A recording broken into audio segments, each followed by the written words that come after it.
Federal Reserve. There is an infinite amount of cash at the Federal Reserve. There is an infinite amount of cash at the Federal Reserve. An infinite amount. That's a lot. It's more than, say, 10. It's a lot more than 10. It's an infinite amount.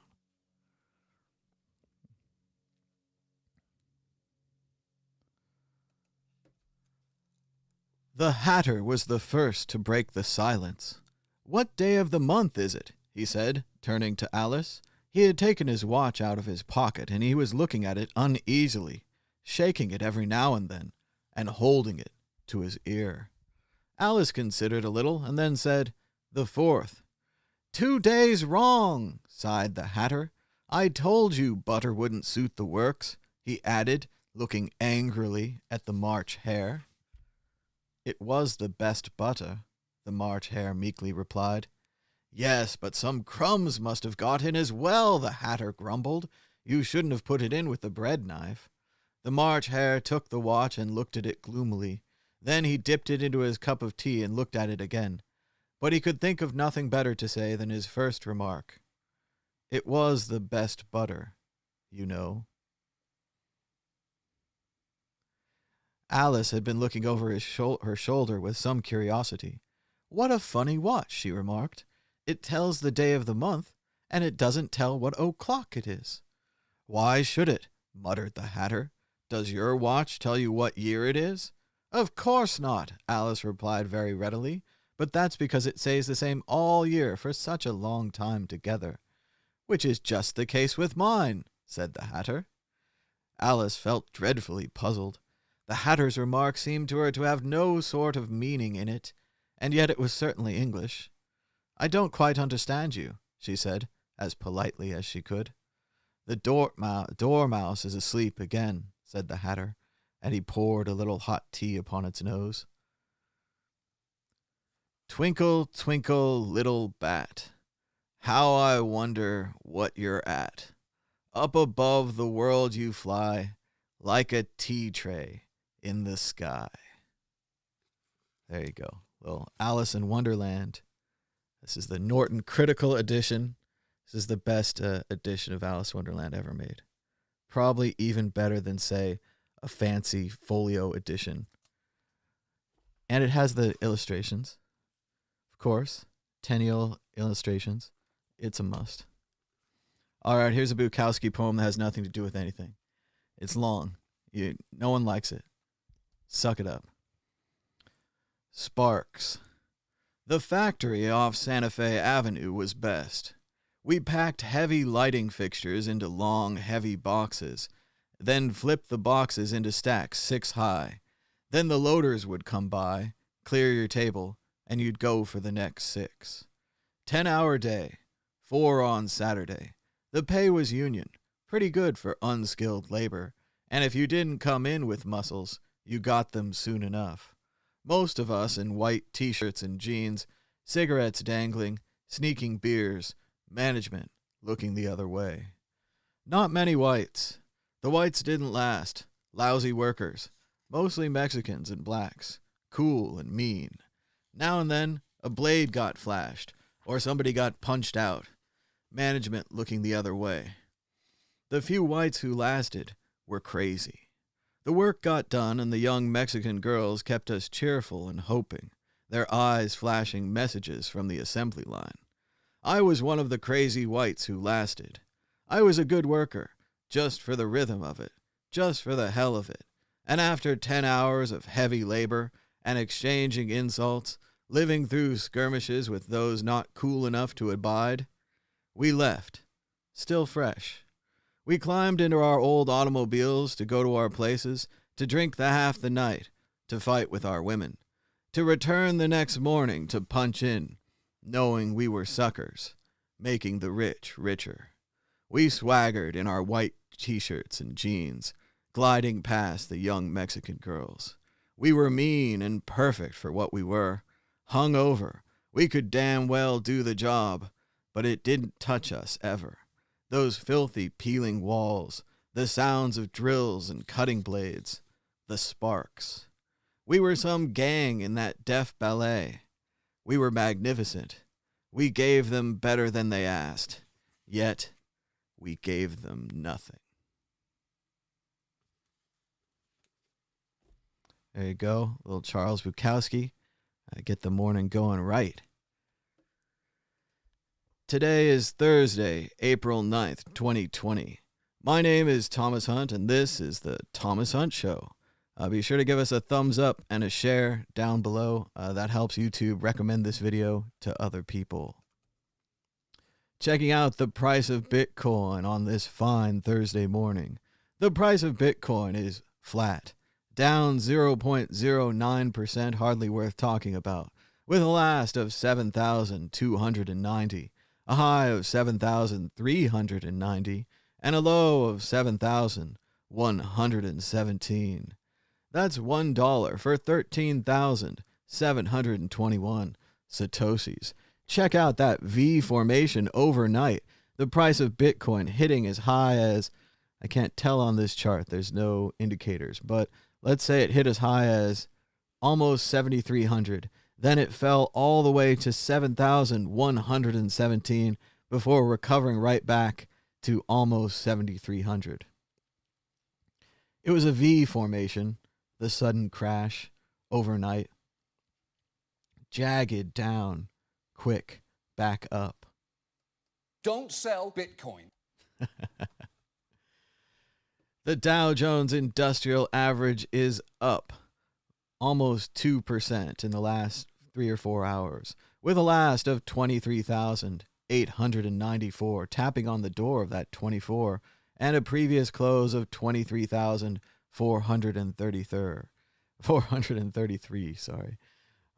Interesting numbers. Originally, it was up about 29,000. It fell all the way to 19,000. And now seems to be having a early recovery. We'll see if it lasts. Coronavirus cases worldwide, previously around 1.4 million, around 84,000 dead. Doing the refresh, 1,544,078 infected with the coronavirus worldwide, 90,984 dead. So just looking at it, we've broken 1.5 million infected worldwide. We're about to break 100,000 dead worldwide. Looking at the numbers, it's not quite a 10% death rate, but it's certainly probably about 8%. It's above 5. But this is just the numbers we know. Again, there could be additional deaths not reported, people who got pneumonia, people who died in their houses, but also had the coronavirus. There could be additional cases not reported. People who haven't been tested for the coronavirus. As we know here in the United States, they did a terrible job on testing. They still haven't ramped up testing. We're still waiting to get lots and lots of tests. As you all know, if you can test the coronavirus, you can kind of form a little fence around it. You can go, hey, you have it, you don't have it. You have it, you don't have it. You can segregate all the people that have it, keep them away from the rest of the population, talk about who they hung out with. They even have detectives in Iceland who are working cases on coronavirus, going person to person. You hung out with them. You hung out with them. Stop going out. Stop going outside immediately. Stay away from people. Detectives, man. This is like a case. They're on the case. That's how you beat this thing. Of course, we haven't even started that in the United States yet, so oh well. Stay the fuck home. Why should you stay home? Because this thing spreads better than anything else. So it's not about whether or not it's going to kill you. It's about the hundreds, even thousands, maybe even tens of thousands that you could infect if you go outside. So that's why we're staying home.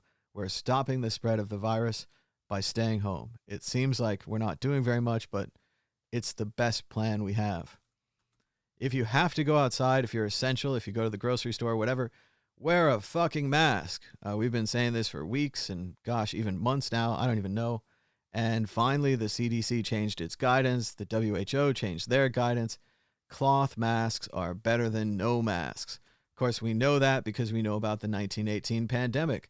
Here's police officers in Baltimore or Philadelphia or something wearing masks. All of them wearing masks.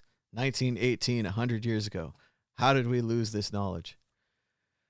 I don't know, but here we are on the conceptual global infection curve, the information no one else is telling you because they don't think you can handle it. We're about to go over the first peak. Why do I say the first peak? Because what's going to happen? Well, we're going to go over this peak. We're going to start feeling really good. Then we're going to say, hey, let's go outside again. Let's start shaking hands again. Let's start, going to movie theaters and raw breathing, and let's go to concerts. Let's do all the things we used to do, even some wrestling, share some saliva, all these things. And eventually the virus is going to get out again. It's going to spread again. It's going to get really big. We're going to have to go back into lockdown, right about at this point here. It's going to be like, oh, back to lockdown. And then it's going to go up and it's going to peak again. And hopefully we're going to do stricter social distancing. We're going to get it faster. Hopefully we're going to have increased capacity at hospitals. They're going to be ready with the drive-through testing. They're going to have seen this before. They're going to be veterans. Some of the nurses and doctors might even have antibodies if they live through it. And we're going to go through another curve. We're going to loosen the social distancing, up again, another curve, up again, another curve. And it's going to keep going like this. And sure, hopefully it gets smaller and smaller. This is a triangle that's getting smaller, right? And at the end, we're going to develop the vaccine, which they said for a long time could take a year to a year and a half. I hope the clock was already running, but now they're saying 18 months would be the fastest vaccine ever made. So let's think more 2 years, 2.5 years of doing this, of everything is fine, let's go outside. Everything is not fine. Everything is fine, let's go outside. Everything is not fine. So like this video. Thanks for joining us. We're giving you the real information. I know it's shocking. It's a conceptual global infection curve. It's almost like it doesn't need numbers because it's conceptual. I know. We'll work through it. It'll happen. It'll happen whether you like it or not. Coronavirus cases in the United States, previously around 404,000, 13,000 deaths. A lot of cool numbers yesterday. 007, error code 404. Let's give it the big refresh. 438,476 infected with the coronavirus in the United States. 15,732 dead. So we're getting very close to 500,000 in the United States alone. Looking at the previous numbers, that would give the United States almost 30% or a third of the world's coronavirus cases. Way to go, United States. Everyone, please keep going to beaches, keep spreading this disease, keep shaking hands, please keep standing next to each other in meetings. These are what you can do to keep spreading the coronavirus so that it can kill more people, right? Or we could do the opposite. We could stay home. We could wear gloves. We could wear masks. We could stop shaking hands. We could just stay inside and try to kill the virus. So that's it. Those are our choices.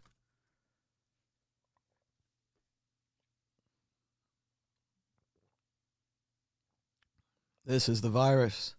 He hates it when you thumbs up and share this show, when you subscribe down below and hit the bell for notifications.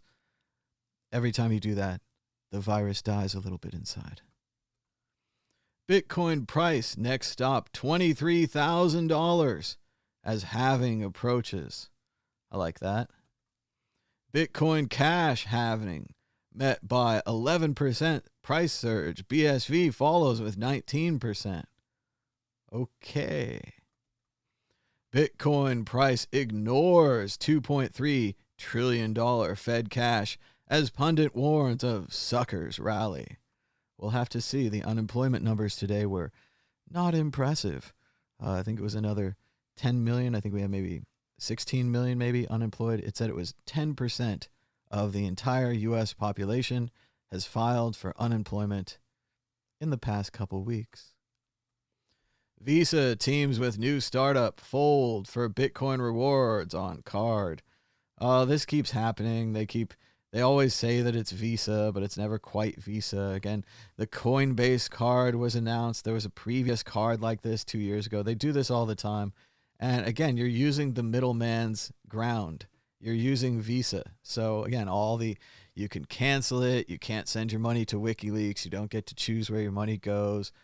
They could cancel it. They could roll it back, screw over the business. All of this. There's no reason to use Visa. A perfect storm is brewing for the Bitcoin price. Let's see what Kyle Torpy says. Dun, dun, dun, dun. What will happen with Bitcoin next? Oh, he's just quoting that Facebook guy again.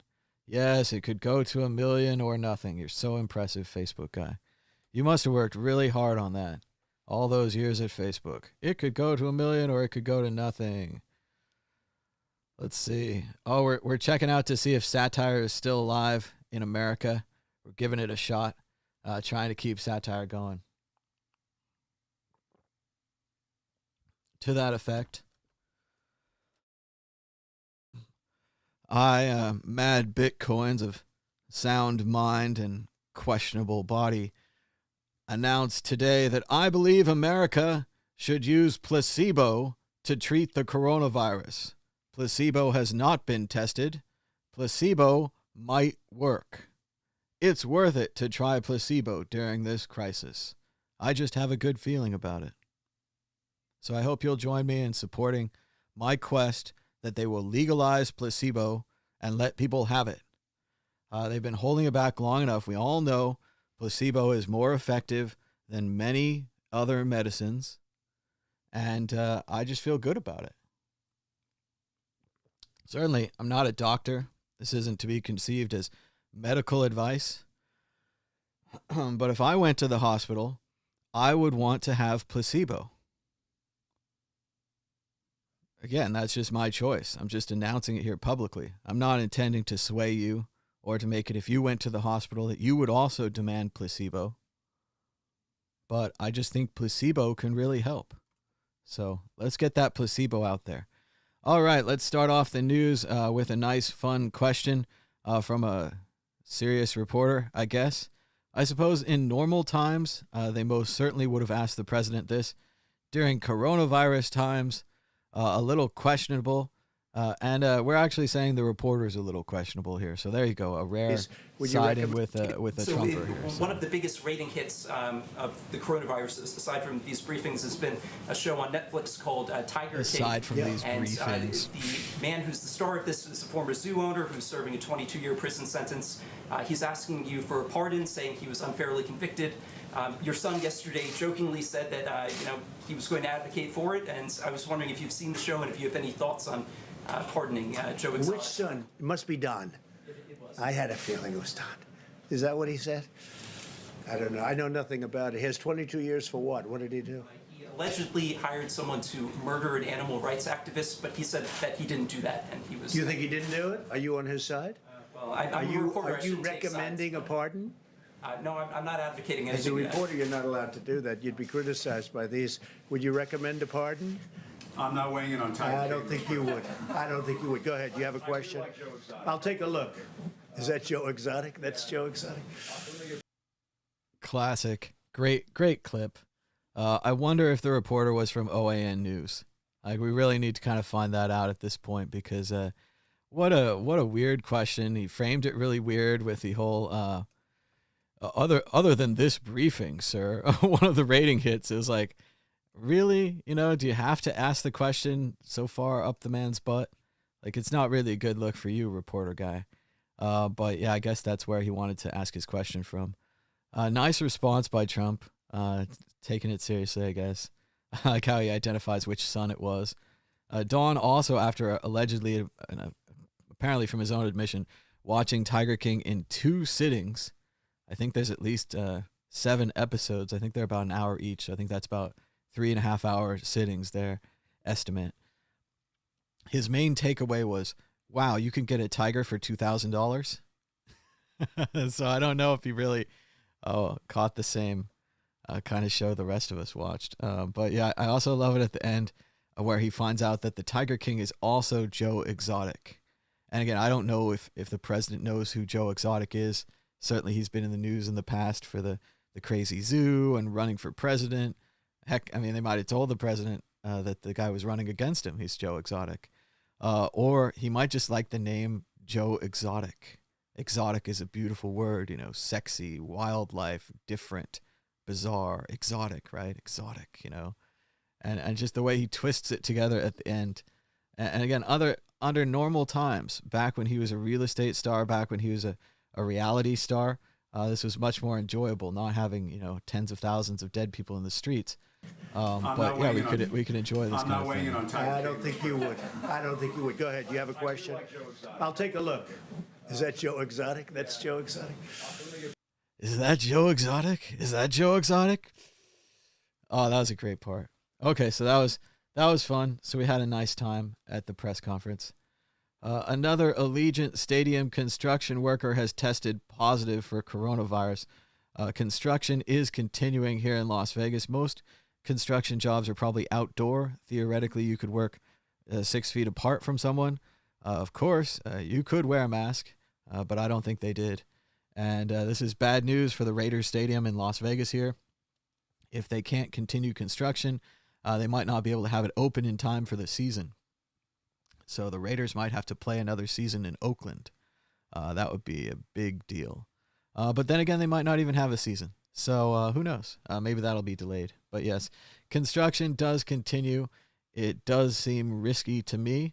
But then we have to weigh this, right? If you look at a big building like this, some of the supports might not be finished.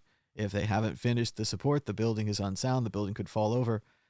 It's mission critical. We have to finish the supports for this building. Same thing at, down the street at the Fontainebleau, the Drew, this big empty hotel casino, unfinished since 2018. They're worried that they might not have finished some of the building and that the structures are exposed to weather. That could cause problems. So you do have to finish construction work. I can see why it's still essential. But if workers are getting sick, you have to wonder how much longer this can continue. Acosta asks Trump, can you provide any evidence that mail-in voting is full of fraud? President Trump dodges, says the evidence is being compiled, and he'll be providing that evidence. He also claims, without evidence, that millions of people vote fraudulently. Once again, there is no voter fraud. Find evidence of more than 50 people voter fraud in the last 50 years. I know what you're going to find. You're going to find 30 people voted that were illegal immigrants, and you're going to find 15 people voted twice by mistake, and you're going to find people that were out of state or that moved or something, voting in the wrong state, right? Errors, like statistically uninteresting numbers, like statistically insignificant numbers, right? That's what you're going to find. There's no reason not to do vote by mail except that it makes turnout go up 10%. And if your party is designed on having less people vote because your ideas are less popular, then you're going to lose every time. So this is a pretty big deal. Nice. Zoom just crashed in the middle of my little Zoom hangout that I was hosting for people to join. Oh, well, nice work. They really want me to update it now. I must have gone too far without updating. Reminded that whole states like Oregon vote by mail for more than 20 years and asked for any evidence. Trump says, I'll provide you with some. There's evidence being compiled, which is just a big, obvious lie. So it's just really weak. There's evidence being compiled. There's evidence being compiled. But of course, if you look at the actual evidence, as Daniel Dale, reporter for CNN, says, false. All evidence in the real world suggests that voter fraud is extremely rare. There you go. So until you can get actual evidence, you can't overturn the existing evidence. Trump says he just learned about the gravity of COVID-19 in late January. Even if he found out about it then, why are we just now ordering supplies 3 months later?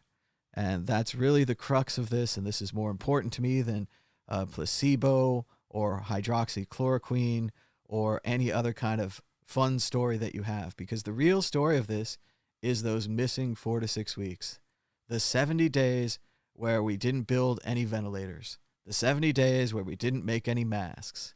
All these footwear companies, all these clothing companies are stitching up masks now. They could have been doing that for 70 days.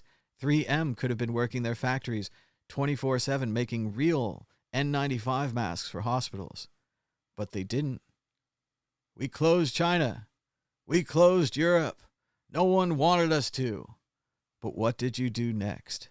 It seems like they did nothing for 70 days, 4 to 6 weeks, and they let people die. So again, we're going to come back to this later. There's going to be books written about this. We're going to get all their emails.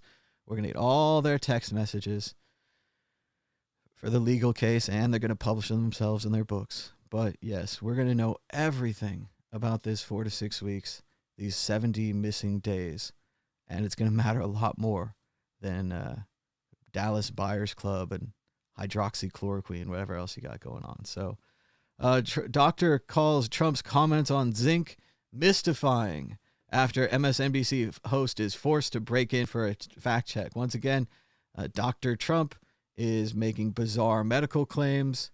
I suppose this excites you. We've got this whole hydroxychloroquine thing. I was gonna break it down on paper, but I don't know if I have the heart to do it. But we might break it down. It's pretty ridiculous. Like it's really just we should test medicine before we announce it. That's really what it comes down to. If you announce untested medicine, you aren't really helping anything. Now, yes, there's AIDS medicine, there's the Dallas Buyers Club, there's the right to try, there's all of these other things we could put aside for right now. We can say announcing untested medicine, saying that it's a panacea, saying that you would get it even if you didn't have it, saying that it could be a preventative when it's a treatment. This is not a preventative. It doesn't prevent you from getting the virus if it even works like they think it works.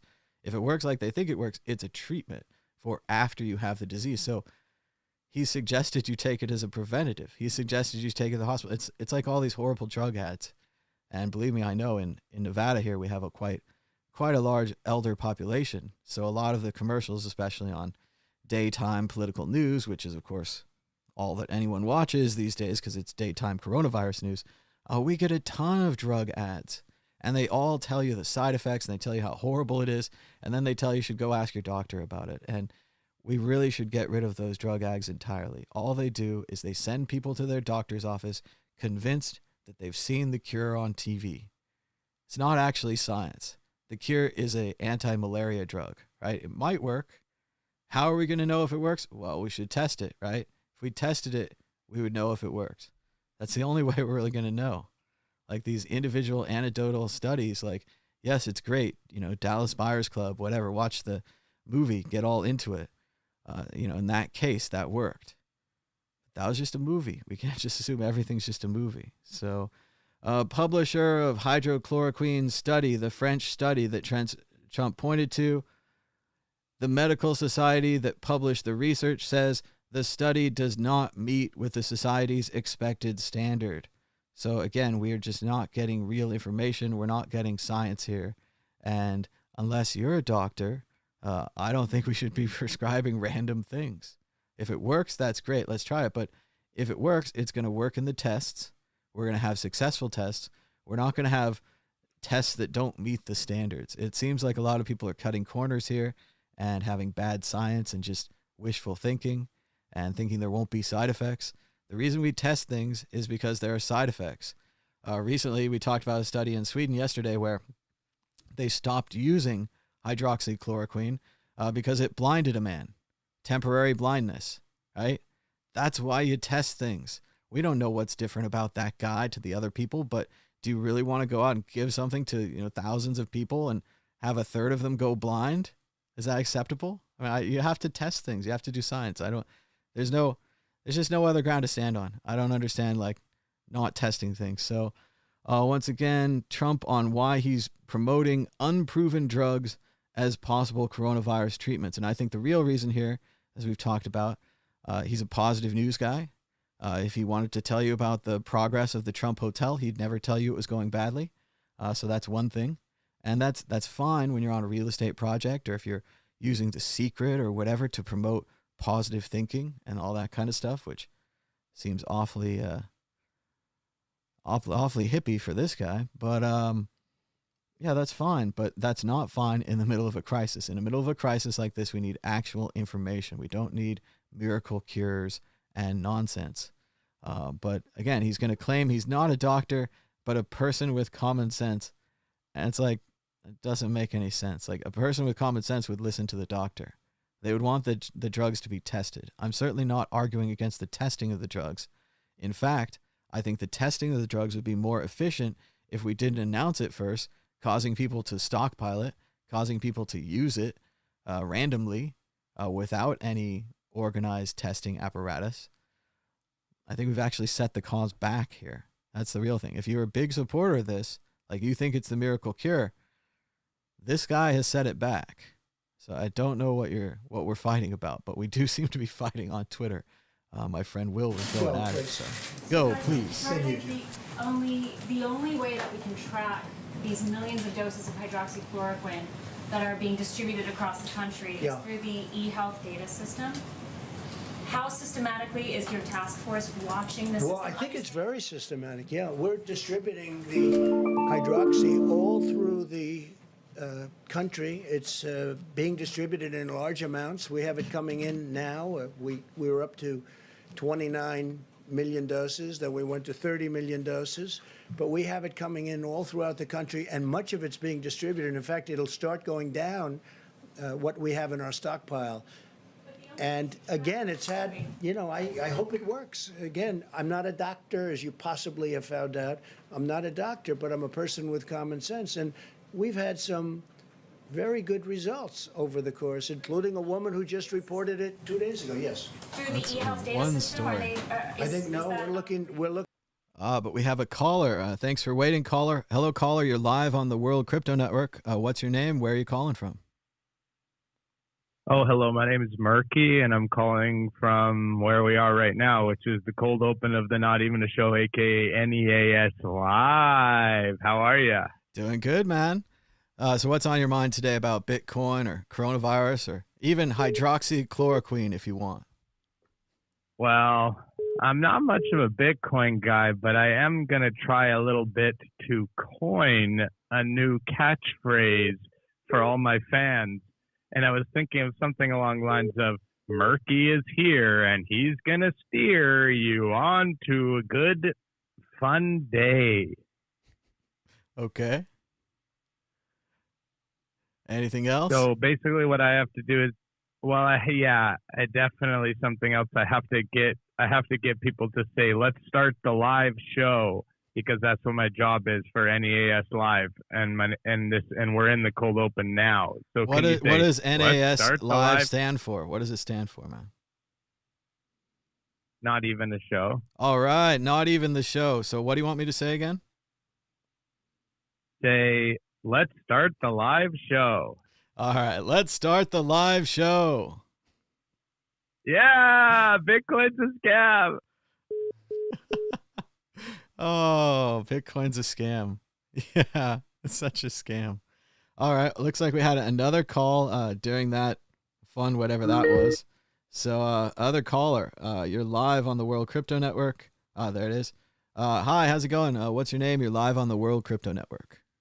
Hey, what's up? I am Paul from Moscow. I called you a couple times already. Hey, Paul. How's it going, man? How you holding up in Moscow?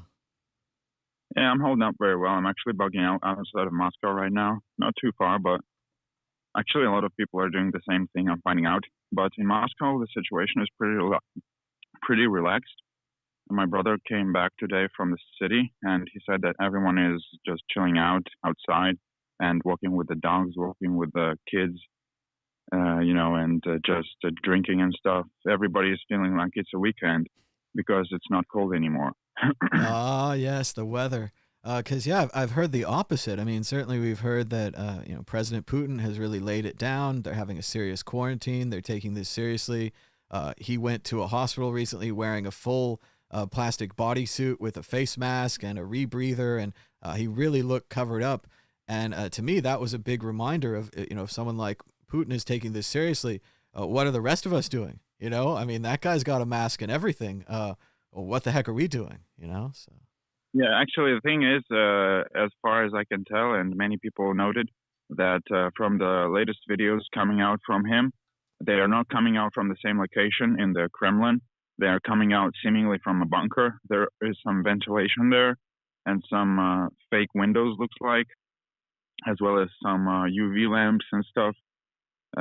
So from a high-res picture, people were able to identify these details, and it seems like he's in a bunker. So, yeah, other officials are not. Other officials are still working normally, as well as all parts of the government. I think the courts and not I think, but I know that the courts and the pension funds and stuff like that, everything is working. The only things that are not working are everything except for everything that deals with the government and everything except food and water and medicine. See, now, I think that's a big deal if Putin is down in a bunker. I say it all the time, Yeah. and people hear it all the time, but I try to think of what someone smarter than myself would do. And certainly, I mean, Putin, a big world leader, does all this stuff, good and bad, whatever you want to say. Very clever guy, very organized. I read an article once about his schedule, and his daily schedule is just phenomenal. Like, the guy works like no one else. So if he's down in a bunker, that's scary to me. It's scary that people aren't taking it seriously in Moscow, but then I know what they're saying about that warmth. A friend of mine said the same thing in Germany. I was there around this time or a month or so, last year, and yeah, they go nuts. Practically naked women everywhere, everyone in the park, everyone having a great time. Just the sun ignites these Germans. So I can imagine about the same for the Russians, but I wouldn't take any chances in these times, man. I mean, I wouldn't take any chances. So. Yeah, the winter is quite harsh here. Actually, this winter it wasn't that harsh. There was barely any snow. This winter was very unusual.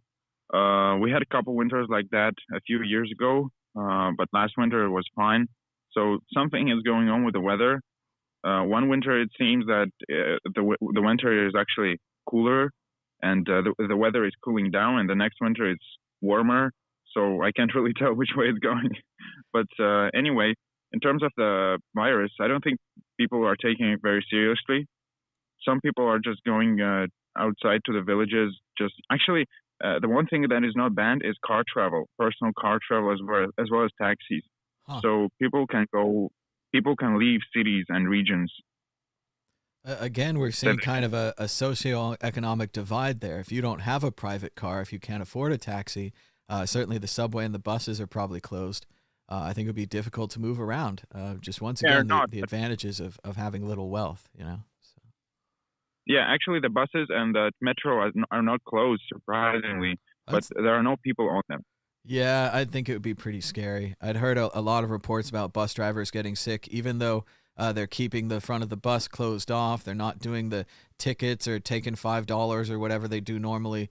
But still, they're sharing the same air in that bus tube with potentially sick people. And hopefully everyone, especially the sick, are wearing masks to try to protect others. But that's not always the case. And masks aren't even evenly distributed yet. So.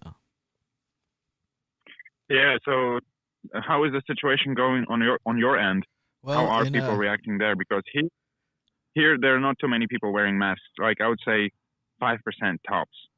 It's tough for me to say. I haven't been out very much, obviously. But in Nevada here, we had previously, they'd closed all non-essential businesses.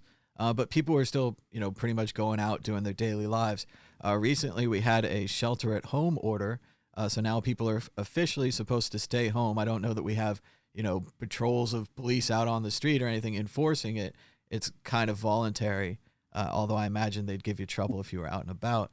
But no, I don't think people here are wearing masks. We saw the pictures from the election in Wisconsin yesterday. A lot of people had masks, but I would say it's more like 30%, like 3 in 10. So it's not really reaching here. We did get the order just a couple days ago about the cloth masks, whereas previously it was just, weirdos like me and Balaji and these other people saying that, hey, maybe masks will work. Maybe it works really well in Asia. We're not different from them at all. Yeah, that hit. They announced it, but it still hasn't gotten to everyone yet. So we'll have to see. But yeah, we're just staying inside. We went down to the casinos on the day before they put down the shelter order, legally, and did a little filming, and it is just empty down there. There's all these pedestrian sidewalks that are usually just full of people, and they're drinking and they're having fun. And no one's there at all. Everything's closed. All the hotels are empty. It's very surreal. But yeah, like it says in the chat, they're like, but the president wants us to go back to work, and the economy people want us to go back to work, and everyone's worried about the economy, and they're not worried about it in the way that I'm worried about it, like the food supply and having more food. They're worried about it in, I don't know, consumer goods and BMWs and new laptops and new tablets. Like, we just need to get back to spending, as I think a lot of people think. So. Yeah. So, I also wanted to ask you, when is the next Bitcoin group show, and when are you going to invite Tone Vays, because he used to be a regular visitor, but not anymore, as it seems. The next show is tomorrow. I haven't really written anything or scheduled anybody. One of the problems with these shows, especially just in general, I'm doing this daily show, so I get up and I do that. And then, I take some time off, a little tired after, 2-3 hours of like straight talking and everything. So it is really hard for me to also schedule people on the group. So generally I try to get 2 or 3 guys who can do it every week and just stick with those guys. But it would be fun to have Tone as a guest again. It's been a long time. Yeah. And I think he's probably sheltering at home too. So he's ready to do some more shows. A lot of times with like Tone and Jimmy and even Andreas way back in the day, they just got to traveling and going to so many conferences and conventions and speeches and there's workshops and all these things that they just weren't available, Friday at 1:00. And I kind of have to, I got to stick it on Friday because at least for me, if we ever screw up and we miss Friday, we're always like, oh, we'll do it on Saturday. And then we miss Saturday. Oh, we'll do it on Sunday. We miss Sunday. And by the time it's Monday, it's a new week and the news is rolling again and you can't really recap it. So Friday is just this magical time for the weekly recap. And it's not great on everybody's schedule. So, but yeah, we'll definitely try to do it tomorrow, and we'll try to get Tone on there again soon. Yeah, I just really love to see the old school people, the people that you used to have like 2-3 years ago, Gabriel Devine, Tone Vays, and whatever other people. And yeah, I just love to see those kind of shows. They're really interesting and informative. It's really a pity that not too many people are watching them. Well, we did them really steadily for a long time, and that was really good. I think a lot of people relied on it every week on Friday, and then as it was, I was traveling myself, and we were just really busy, and we lost the focus of doing it every week. So I think that brought the numbers down a lot. Also, both with that show and this show, I think we're a lot more like public broadcasting. We're a lot more like news and information, but not really sensationalist, not really like this information will make you $50,000 in the next 10 minutes. Like we don't make video titles like that. And a lot of people, they like those, and they want to click on them and they want to watch them and whatever. And, that's fine for those people. And we make our content kind of, for our boring people. So we just keep working at it. But eventually, hopefully we'll find a lot more people that like boring facts and not, sensationalist, exciting stories. So we'll just keep plugging away. The first time I learned about Bitcoin was in 2015 in the June.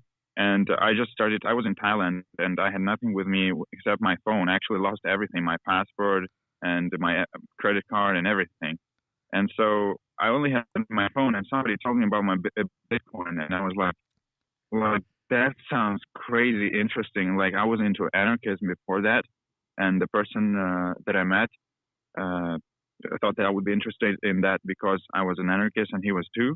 And so he told me about it, and I was like, this is a really good idea. And I started Googling, and I found your channel, like one of the first channels that I subscribed to, and I started watching your shows, and it was really, really helpful. So yeah, thank you, man. Well, thanks so much, man. And yeah, I agree. I felt the same thing about Bitcoin. When I first heard about it, I thought it was cool. I didn't know if it was the one or anything, so I rejected it like a lot of people, and I came back a few years later, and I felt the same way you did. The more I read about it, the more exciting it got, the more I thought of ways that maybe I could break it or maybe I could copy it, because you think about like kind of like robbing a bank. You just, in your mind, you're like, how would I do that, And I couldn't find any way to break it. I'd read other people, how they thought they could break it, and they couldn't break it either. And, the more information you get, the more you're like, yeah, this is a really interesting thing. I think it's interesting because, like, when I read about it years ago, and there's this big separation between people of like knowing anything at all about Bitcoin and like knowing nothing, and so it slowly went that way. And then now so many people know about it the price is 7,000. You know, it's pretty crazy seeing it go from 100 or 300 all the way up to now. So it's pretty wild. Yeah, indeed. And also, I wanted to say that, goddamn, I lost my train of thought. Anyway, so yeah, have a nice day, whatever it is, morning there in where you're at. Yeah, we have evening right now, so have a good morning and good day, and yeah, see you next time. All right, thanks so much, Paul. Give us a call anytime, and stay safe, man. Keep clean. Yeah, you and take care. All right, we'll talk to you again soon, man. All right, and looked like somebody else called while he was online. Oh, there she is, calling back. Hello. Oh, gotta push the buttons. Hello, you're live on the. Oh, gotta turn your radio down. Hi, you're live on the World Crypto Network. What's your name and where are you calling from? Hey, Thomas. Super nice to talk with you. This is Nate. I'm calling from Oregon, and I've been watching you for years, much like your last caller, keeping up with Bitcoin news and your readings. Appreciate you very much. I just wanted to just give a couple thoughts, and then I'll hop off here. When talking about coronavirus and the numbers and the daily numbers, I think it's really important to point out the number of negative tests that came in the last 24 hours as well. Because a death rate can't be calculated by the number of people that die to the number of people that are confirmed infections, right? That's not the true number. You've got to compare it to the total number of infections. So, for instance, in Oregon, we have, under 2,000 cases, but we've done 22,000 tests. So, that makes a difference, the number of negative results that came back in 24 hours, and not doing the death rate against the number of confirmed cases, because you can only get tested if you're sick. So if you're not sick, you can't get tested, and so that doesn't factor into the equation. So that makes the death rate look like, 2% rather than 0.6%. So, which is closer if you were to guesstimate, because you can't even tell. Does that make sense? That makes sense. I agree with you. Are there any websites that are doing this kind of results? Because like right now we mainly have that Worldometers website. And like you're saying, I agree. Right. It has the total cases. It has the deaths. I mean, I just look at the two numbers and I start making comparisons in my mind, whether they're accurate or not. Like the mind just does that, So yeah, having the other number right there would be good too. Yeah. Exactly. You know what? There definitely are. I know that I do one that's my local Oregon one. I'll find a couple links to get those over to you, because that's a really important number when you're talking about the number of new infections, because only people that are already sick can get tested. So 80% of people, by the CDC's own numbers, will have mild to no symptoms. And those people are unable to get tested. All right. So it's important that it skews the death rate by quite a bit. And I think that it makes it sound, this is a scary situation, no doubt, but it makes it sound really scary when you're just comparing against the confirmed cases, right? Oh, and look here on Worldometer, I'm looking right now. And so if you scroll down, look at active cases and look at the mild conditions. There we go. Look at that. So 1 million infected patients over the planet, and or 1.1 million, and in mild conditions is 1.06 million. So that right there is an interesting number as well, right? In mild conditions. So I feel like it's just important to present the number that way, and to talk about that. And it would be really awesome if in the media, when they talked about these overnight numbers, if they would quantify that with, well, we have this many negative tests as well. And remember that 80% of people that get this can't even get tested. I think that would be a really nice way to preface, or at least quantify those numbers, help people understand what's going on there. Definitely, I agree with that. And I also think we just need to do so much more testing, especially in the United States. If we look at South Korea, the reason they had such success is because they had testing and because they tracked it down like a detective. And I know we missed that point, that point's gone. But we still, if we want to contain this thing, if we want to say, okay, there's just an outbreak in Buffalo, or there's just an outbreak in Dallas, we're going to need testing to know that. And yeah, I think there's going to be tons of new developments. We already saw that little machine that does the instant testing. I think if they make one of those that does, 20 at a time or something, we might be getting somewhere. I think that private companies in general, we're going to see a lot of products. We're going to see a lot of get your home COVID testing kit and test yourself daily. And I mean, I don't know where we're going, but I think we're going to a really weird virusy world. People are much more aware of this than they ever were, right? I mean, in our lifetime, because we just haven't experienced this sort of global flare. We've experienced small ones in other places, but just nothing that's affected everybody like this. And I think also what you're saying with the numbers that as it's our first kind of our first big one of these, at least, worldwide, US, we don't really know the right numbers yet. So once we do know, like you're saying, the mild condition number and the tested, infected, mild, these numbers, the next time we have the breakouts, I think people will go right towards these numbers and we'll start looking at the right things. And this will help too, because there's also a hysteria. You just don't know what numbers to look at. You don't know where to go. The numbers keep getting bigger. Like for a long time, I was really focused on how fast it was doubling. And I still think that's really important, but I've kind of lost track of it as it become such a massive worldwide United States problem. But yeah, the doubling factors I think is really important as well. So. Well, let me address that real quick. I'm a data analyst, and that's why this stuff is really interesting to me. And I'm also very interested in this. I've been following it since it started in China, because I was about to do some traveling, and we almost called off our trip because of it. Didn't end up doing it. So when those numbers are doubling, this is like, let's say that you were someplace that didn't have any coffee at all. And then all of a sudden somebody brought over a boat of coffee. The number of people drinking coffee would double, quadruple, triple every single day because all of a sudden it was available. The tests weren't available. And so, of course, those numbers are going to go through the roof. It's highly contagious. 80% of people that get it will never feel any symptoms. And then all of a sudden you get a big box of tests and you start testing. Well, everybody's positive. The sick people that you're testing, because you're only testing sick people. You're not testing those. But sure. So, of course, every one of those tests is going to be a positive result because you're testing. Well, not really. When you look at, we just talked about how many were negative results that they've been doing. But these are sick people that they're testing. But so sure, those numbers are going to skyrocket, but that doesn't mean that 10,000 people got it yesterday. Way more than that probably got it yesterday. But that means that they had 10,000 positive tests yesterday. And how many negative tests did they have? Because those numbers are going up pretty fast as well. Here where I'm at in Oregon, actually, they're laying off nurses at the hospitals right now. My wife is a nurse, and they're laying off nurses because their ICUs are empty.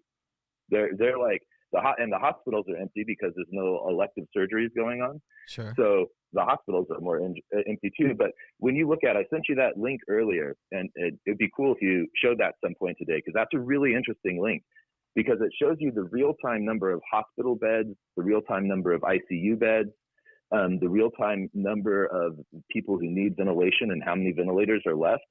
And like where we're looking, even when peak is projected, we'll be well under our level, even at projected peak. Yeah, I'm looking at the Oregon numbers right now. It does look really low. It looks like they've kind of flattened the curve. I mean, there's a projection. So like all things, it's like a plus or minus 15% or whatever. So it could be 15% worse. It could be 15% better. So looking at that, there could be an issue at the top of the worst, but that would be the worst. Oh, for sure. Well, and also, that site is based off of the premise that you would stay sheltered in place or at least low social contact until the end of May, I believe. So if we jump into kissing our neighbors or whatever, then that would progress really quickly. It would look way different. Well, there was that article yesterday from Dr. Fauci, and he was talking about the future, and he was like, yeah, handshaking's pretty much out. I don't think we're going to go back to handshaking. It's just too much of a way to spread diseases. Like hugging people hello, that's pretty much out. Like kissing people hello is out. So society is changing. It's pretty weird. So. Yeah, well, people are taking it seriously. Finally, maybe. I also think that there's studies backing up that too much cleanliness actually makes you weaker immune system. And what actually does keep the 80% of people from getting coronavirus is not some genetic predisposition. It's immune system. That's why the people that get it are immunocompromised or old, pre-existing conditions. If you die, it's probably because you had heart disease or diabetes, or heart disease or diabetes, right? So, a strong immune system and being healthy is another important part of that equation, I believe. Definitely. I'd heard that about the antibacterial soap, that it was actually wiping the bacteria off of your hands, and then your hands didn't have that good bacteria anymore. It's so complicated, all this stuff. Because if you think about like the stomach's full of all this good bacteria and a good acid or whatever that breaks down your food. And it's like, but if you get too much, it's bad. But if you have too little, it's bad. I mean, the whole Greek golden mean just comes back into a lot of things. You just want moderation in everything, because it's just too hard to figure anything else out. So, but people love their extremes. They love to eat all meat, or they love to eat no meat, or they love to eat only bat, or I don't know. People in their choices. And they like to choose the team and fight and root for that team to the death. And I do think that's funny, and I think you're seeing that a lot in the politicizing of the current situation as well. Like, let's not listen to science or reason. Let's just unload on either Trump or on the Democrats or on, the libtards or whatever. It's like, it is crazy when this is really the time of unity. And I hope that that's the message that people take away from this, that we're all connected and we're all truly, your neighbor's immune system actually literally affects you and your family. Well, that's where it gets political really fast, because obviously then I want single payer health care, and I want everyone to have health care, and I want, sick leave for everybody. If that kid at McDonald's can't take a day off, he gets everybody that eats there sick. That's a terrible trade-off. Like, let the kid have a day off, Maybe, sometimes he goofs off, sometimes he's not sick, but still, like, the business will go on, like. I'm so with you there. And let me make one more just quick point, and then I'll hop off to give you the chance and other viewers and callers, whatever. With the hydroxychloroquine. Hydroxychloroquine in South Korea is actually another reason that they did so well, because that's one of their treatments. And I just wanted to make just a couple quick points. I know that that French study that was too small, so it didn't meet their standards, so they pulled it. But there's studies out of China, there's studies out of Korea. There's a huge trial of over 100,000 people happening in New York right now as we speak. And Yale Hospital, on their treatment sheet, I just got sent this 2 days ago, their treatment sheet in Yale Hospital for COVID is hydroxychloroquine. That's what they're treating with right now. If you went to Yale University's hospital, with COVID, they would treat you with it. So it's being politicized. It is effective. Like, they're using it all over the place. The only thing is that it hasn't gone through the last clinical trials that our FDA would require. But it is, and also in zinc, this new thing with zinc. So this was known months ago that zinc in the cell, if you can get zinc inside of the cell, it can't perform mitosis, and it will prevent, or not mitosis. If you can get it in the mitochondria, then it will prevent it from replicating the virus. But getting zinc inside the cell, you can't do that just by taking zinc supplements. It has to be intercellular. I was going to say, because obviously we'd all just go get this zinc, right? We put in our smoothies or whatever. Right. Oh, yeah, totally. Done. Totally, right? But that's not the thing, though, right? It's got to get into the cell, intercellular. And that's where the hydroxychloroquine actually comes in. That's how that works, and gets it through the cell wall and gets the zinc into the cell. So the thing is that, yes, zinc is part of the answer here, and hydroxychloroquine is zinc. It gets zinc into your cell, intercellular. So there's a politicizing of just making Trump sound like an idiot and attacking him, but there's actually, on the other side, there's really effective treatments that are getting lambasted and not getting the fair attention they deserve. I'm not saying that Trump should be saying, go take hydroxychloroquine or eat pond cleaner. I think that's a terrible move. But I do think that it would be okay to say, we are testing these. We have treatments that are working for some people. We're trying to figure out if they're safe or not. but they're available and there is hope. Like, I think that's the message that gets distorted by just the Trump hate. And I consider myself maybe independent, left-leaning. I try to judge every issue by its merit. I try not to choose a camp. But I think that he's being lambasted, and I think that we're taking attention off of an important treatment that is effective. It's shown to be effective. Is there side effects for some people? Absolutely. Do we need to see what's happening? Yes. But can your doctor prescribe it? Absolutely, they can. And are they prescribing it in the United States today? Yes, they are, as standard treatment. So that's just a lot. And all of this stuff is available. You could Google any of this stuff. I've been doing that just to kind of see. I can't post links here, but MedCram on a YouTube channel. This guy's a doctor that breaks down studies. He's been talking about this for months. So I would check him out. And Thomas, I love you, man. I love your show. Thanks so much for letting me talk and chat. Thanks so much, man. No, I think you've got some reading to us. You've got some good information there on the hydroxychloroquine and the zinc. I was interested to hear that. And again, yeah, I don't want to be just against it, because Trump is for it. I'm not saying that. And yeah, I definitely think it's gotten twisted in there. And it's really interesting because I was pretty much arguing with my friend Will about this on Twitter. And I'm pretty much coming down, we should test medicine. It's pretty simple for me. Right. I'm not a doctor. Right. And again, I've seen Dallas Buyers Club, right? I know that, with the AIDS medicines, with like cancer medicines, with like, if you have some weird disease, you want to try some crazy medicine. I'm pretty much there. I'm like with the libertarians where it's like your body, you want to try the crazy medicine. We warn you, we give you a bunch of forms, you can't sue anybody, like that kind of thing. That's pretty much okay. Right. I saw that movie, it helped some people, whatever. AIDS is horrible. But with this thing, it seems to me more like if I was president, I would be excited in my private meetings and I would be telling everybody in the private meeting how great this is. And I would be calling up like science people and saying, hey, can we test this faster? And I'll get you some more money. And I'll get you some more, whatever you need. You need a lab or whatever, privately. Right. And sure, it might leak. Like there might be people, the president's calling every hospital, talking to scientists about drugs. That might leak, right? But it wouldn't be because I go out and announce it. Because I just think if you announce something like this, you cause shortages. That makes it harder to test. That makes it harder for people to get it. It gives it to this whole restrictive, like the rich people bought it, or the planning people bought it. And whereas I want everybody to get it if it works. I mean, my goal is, let's get it out to the most number of people. And I just think the most efficient way to do that is not announcing it. And it's not like he even just announced it once and then went back on it. He's like, oh, whoopsie, I mentioned the magical cure and, I screwed up a lot of things. Because the very next day, I'm sure they told him, they're like, Mr. President, since you announced that, like people are hoarding this, people are buying it, people are drinking aquarium cleaner, they're getting sick and dying. Like maybe this wasn't a good idea. And the reaction, and again, this guy's a very unique guy. The reaction is to go out and do it 5 or 10 more times. The reaction is to double down and say that he would request it as a preventative. Like certainly, like we have to put things in categories. There's vaccines, there's treatments. Vaccines are preventative. It prevents people from getting treatment. You give it to people afterwards.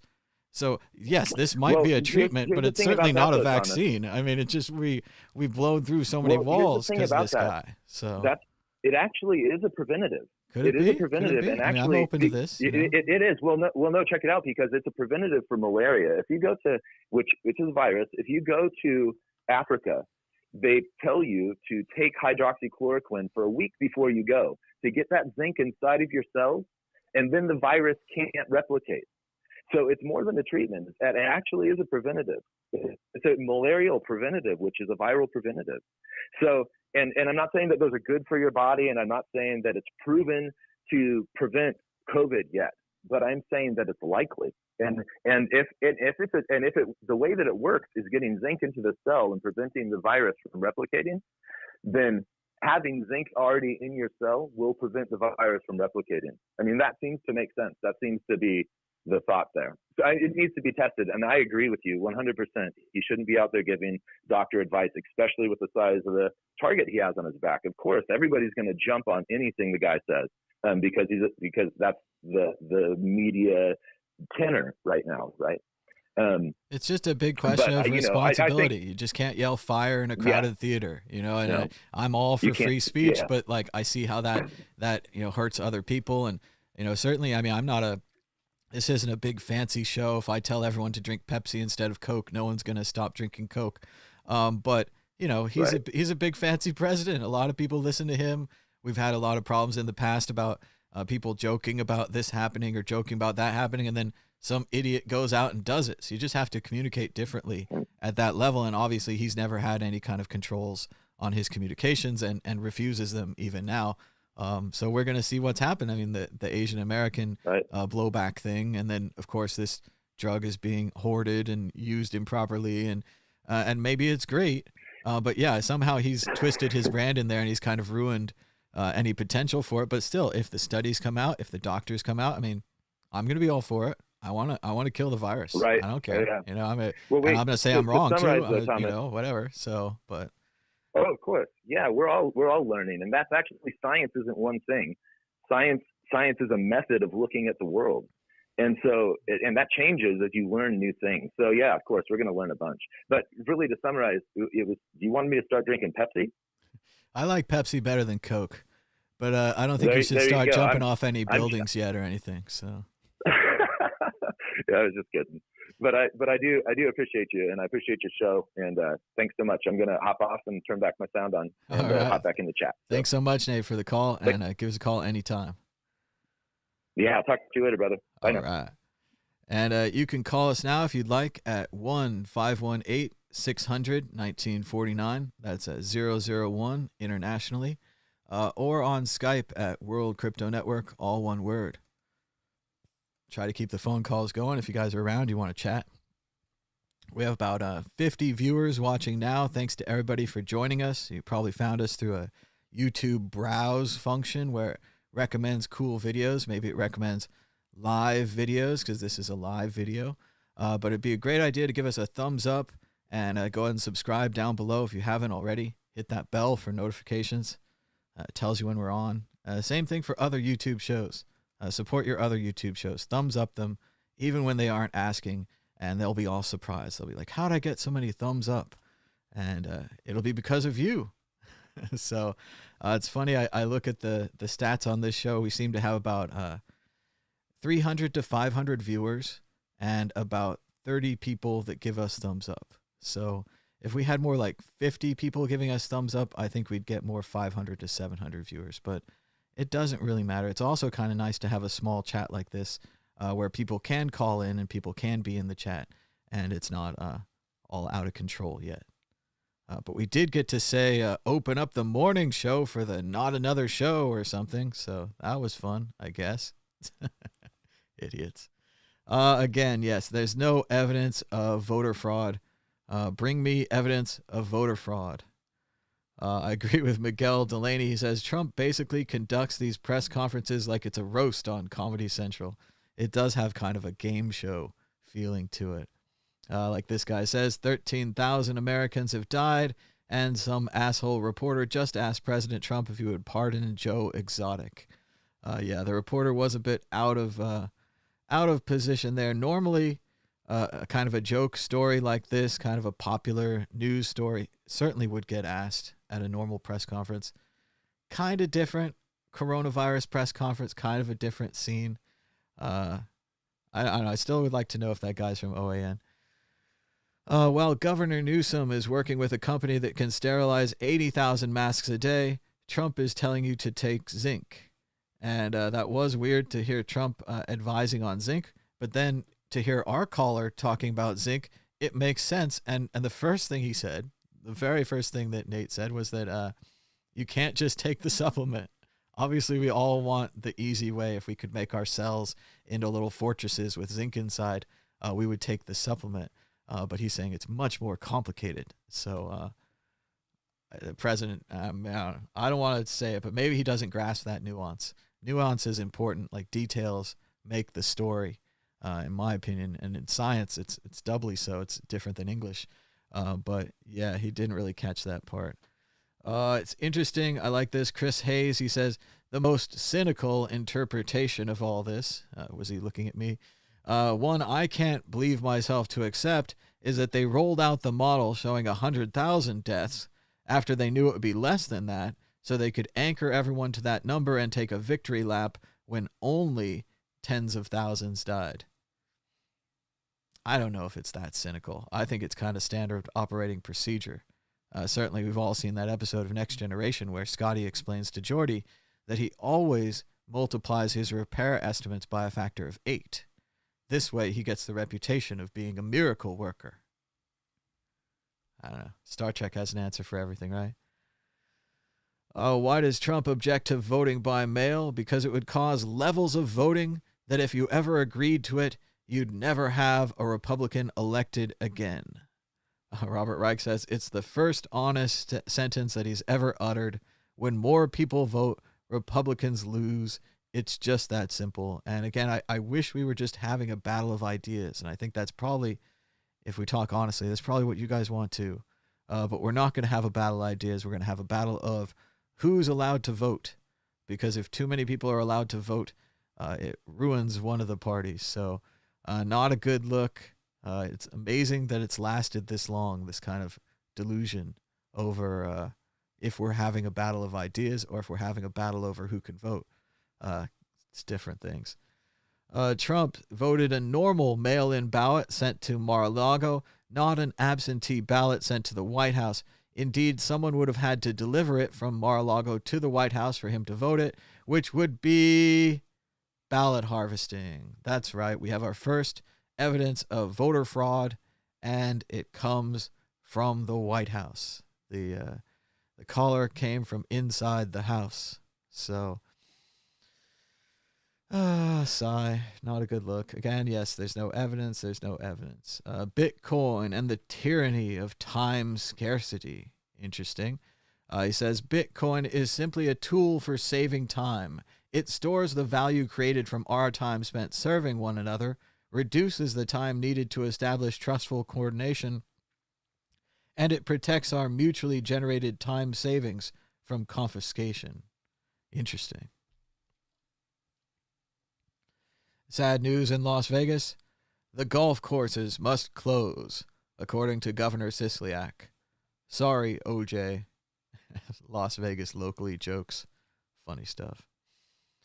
Biden requests that Joe Biden select Elizabeth Warren as his running mate. He says that Warren cares deeply about average working people and the poor. Warren understands how Wall Street has gamed the system.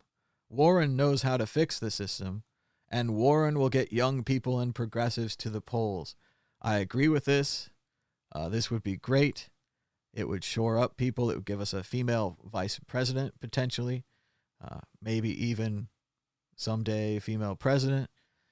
This would be great, but we all know it's not going to happen. Joe Biden almost announced on the eve of his original announcement who his vice president is going to be. So I can go ahead and spoil it to you because you know the future here. His vice president is going to be Abrams, Sherry Abrams, the loser of the Georgia governor race, which again puts you in the right frame. We talked before in the Democratic debates, as much as I support pretty much all their ideas, you look around and it's a field of losers. There's no one that just comes off and you're like, that guy wins. You know, that like the classic line from Monty Python and the Holy Grail. How do you know he's a king? Because he ain't got any shit on him, right? The king is the one that's Teflon. The king is the one that ain't got shit on him. The king is not weak. And yeah, we didn't see any kings. So yeah, it's going to be Stacey Abrams out of Georgia. She's an African-American woman. She's a loser. She lost the Georgia governor's race after they rigged it against her, which again, sure, it's sad to lose a rigged race. But if you don't complain enough, if you don't cause a big enough stink, it'll just go. And yeah, that's who he's going to pick. They're dancing with Kamala Harris as well. She's also very unpopular, pretty much a police officer. The description on Saturday Night Live of her was really brutal, that Kamala Harris is the aunt that gives you weed and then busts you for it. That seems about right. But yes, Warren would be a great pick, and there's no way it's going to happen. The same with Bernie. Bernie is not going to be vice president. Let's all put that to the side. Colleges with empty campuses face an uncertain financial future. That's right, more and more James D'Angelo's excellent plan about escape pods where we could play basketball, drink coffee, go to classes, hang out in cafeterias, and basically never leave these college campuses. You just fence them off. You just put gates up and you have these little escape pods where people can live virus-free. These escape pods wouldn't go through that cycle that we're going to go through, where we get the virus down, we reopen, the virus goes back up. We get the virus down, we reopen, it goes back up. If you're in one of these college campuses, you just stay closed. And as these colleges seemingly go out of business, more and more chance for a private individual or industry, such as the NBA, to buy a couple of colleges and put James's plan into place. Makes sense. What are we going to do with all these empty buildings, with all these empty campuses? We had a fun chat with everybody about old Sega games on sale on the Switch. I know I went ahead and got a few. They were reasonably priced. The Switch is nice and portable. I think it's a good platform. Should be with us a few more years. And I got Sonic 1 and 2, Space Harrier, Outrun, Shinobi. They got me on Night Trap for like $3. You know, when the games get down to $3, it's hard not to just pull the trigger when they're on sale. Bitcoin Dude says he prefers the ROMs, and he's got them all. Doesn't have a good Galaga, though. He's got to get a good Galaga. And I tell him, yeah, I like the old ROMs and everything, but the Switch, it's just a magical Game Boy that plays on the TV. It's got great controls, well emulated, and of course it has the new Zelda. This guy says you can hear the 16-bit MIDI right now. He suggests Wonder Boy, Teddy Boy, what else? Go, what the favorite, he doesn't say. But Sonic, lots of cool, fun Sega games on the Switch. Keep you distracted, play some video games. China, the Wuhans, yes, until daily new coronavirus cases gradually decrease to zero, only then will we be able to prevent a new outbreak by contact tracing, testing, and isolation of patients. So yes, we're going to learn from this. We're going to do it again, and we're going to do it better the next time. That's what they used to say on PTI. I love that show. It has been on in weeks because there are no sports anymore. But yeah, at the end of the show, he says, we'll try to do it better the next time. I think that's one of the best things you can try. I subscribed to some weird channel on my TV called Shout, and I got access to Johnny Carson. After 50 years, they're only giving me access to 31 episodes, and they're all Animal Week. So it was pretty weird. The guy makes so much content, and then they only sell just a little bit of it. They also looked like Mystery Science Theater and some other old shows on Shout. It's another one of those like Tubi or Pluto or whatever where you can subscribe on your smart TV. And the goal, of course, like everything else, is they're going to play you ads. And they're going to track what you watch, I'm sure. The CDC quietly deletes hydrochloroquine guidance as study hype by Trump comes into question. We talked a lot about this morning. This was a very strange thing where the CDC had published guidance on dosage for a test that had not been approved. So again, we're just kind of doing things out of order here. Sure, I guess doctors are using it. Maybe they do need dosage information. But putting an untested drug with dosage information on the CDC website seems like a little far. Seems like a little early. Certainly, this information could be out there. I'm sure doctors can go to some kind of medical forum and get the dosage information or the suggested dosage information. It's not really taking it away from anyone. Big news as another 6.6 million file for unemployment. 10% of the U.S. labor force is now out of work. And let's go ahead and put a copy and paste right there. 10% of the U.S. labor force has also lost their health care, unless they got the COBRA thing, unless they can afford to keep paying. And I can tell you I sure couldn't. When I was unemployed, you did not get a lot of money, and COBRA is expensive. Certainly, I guess if you had health conditions, if you had a baby, if you had kids, you definitely have to do it somehow. I don't know how, but yeah, it's expensive. Kamala Harris is calling for a freeze on credit card interest fees and penalties. Bills don't just stop because we're in the middle of a pandemic. It would be nice, but again, they're going so slow. Nothing seems to be happening. Just truly phenomenal unemployment numbers. The graph right here, you can see it's not even a graph anymore. Such outliers. You basically have to split the graph into pre-coronavirus and period of coronavirus. But yes, another 6.6 million Americans filed for unemployment, but the stock market is still up. Very strange. It's very strange. More limits on voters. Republicans do not want a real democracy. This is not a good look. This kind of defeats the whole Athenian democracy, the laboratory of ideas, this debate where the ideas are tried and the results are looked at, and then we decide whether we're going to do that same thing again, if we're going to do something different. Apparently it's just about reducing the limits and making less people vote. It's not a good thing.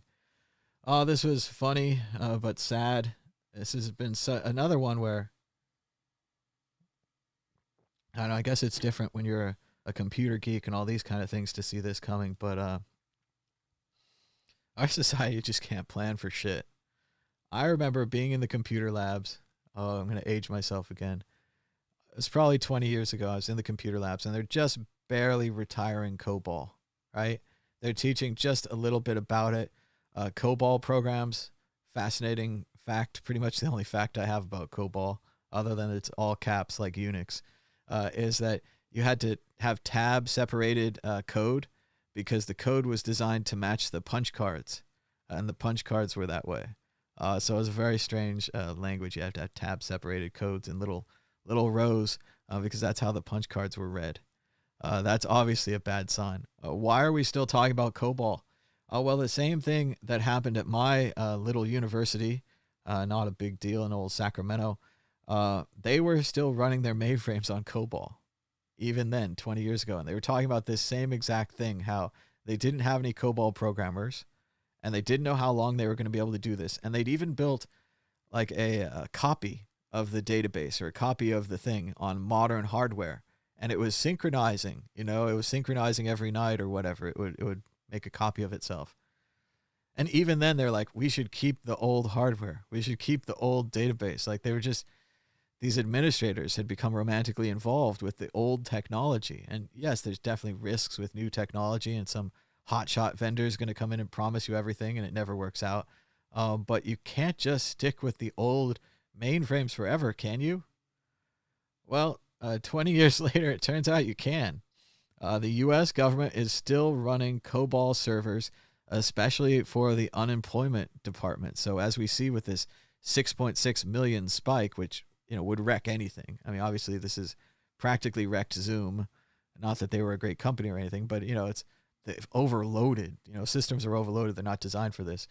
But yeah, they're in desperate need for programmers for COBOL. So, we just can't plan anything. I don't know why we can't plan things. But yeah, if you're a COBOL player, hit it. This is your big chance. I might read this whole story. Let me know in the chats. Do you hate baseball? Actually, that might not help. You might want to go the other way. Say that you love baseball. Maybe I won't do it. But yes, this is a pretty interesting story about Wilmer Flores, and that he changed baseball history by crying. And at first I thought it was going to be all, there's no crying in baseball, and, he made the game wussy or some kind of thing like that. But it's actually a really interesting story about a trade and how it got canceled and how it changed baseball. So we might come back. We might read that. I think baseball is interesting. I think baseball history is interesting. But you might not, so I understand that. Here we go. The testing. Antonio French writes, "This is absolutely ridiculous. Only a tiny percentage of Americans have been tested even once. Test, test, test. This is how we find, isolate, and treat the virus. This administration is a complete mess, a disgrace."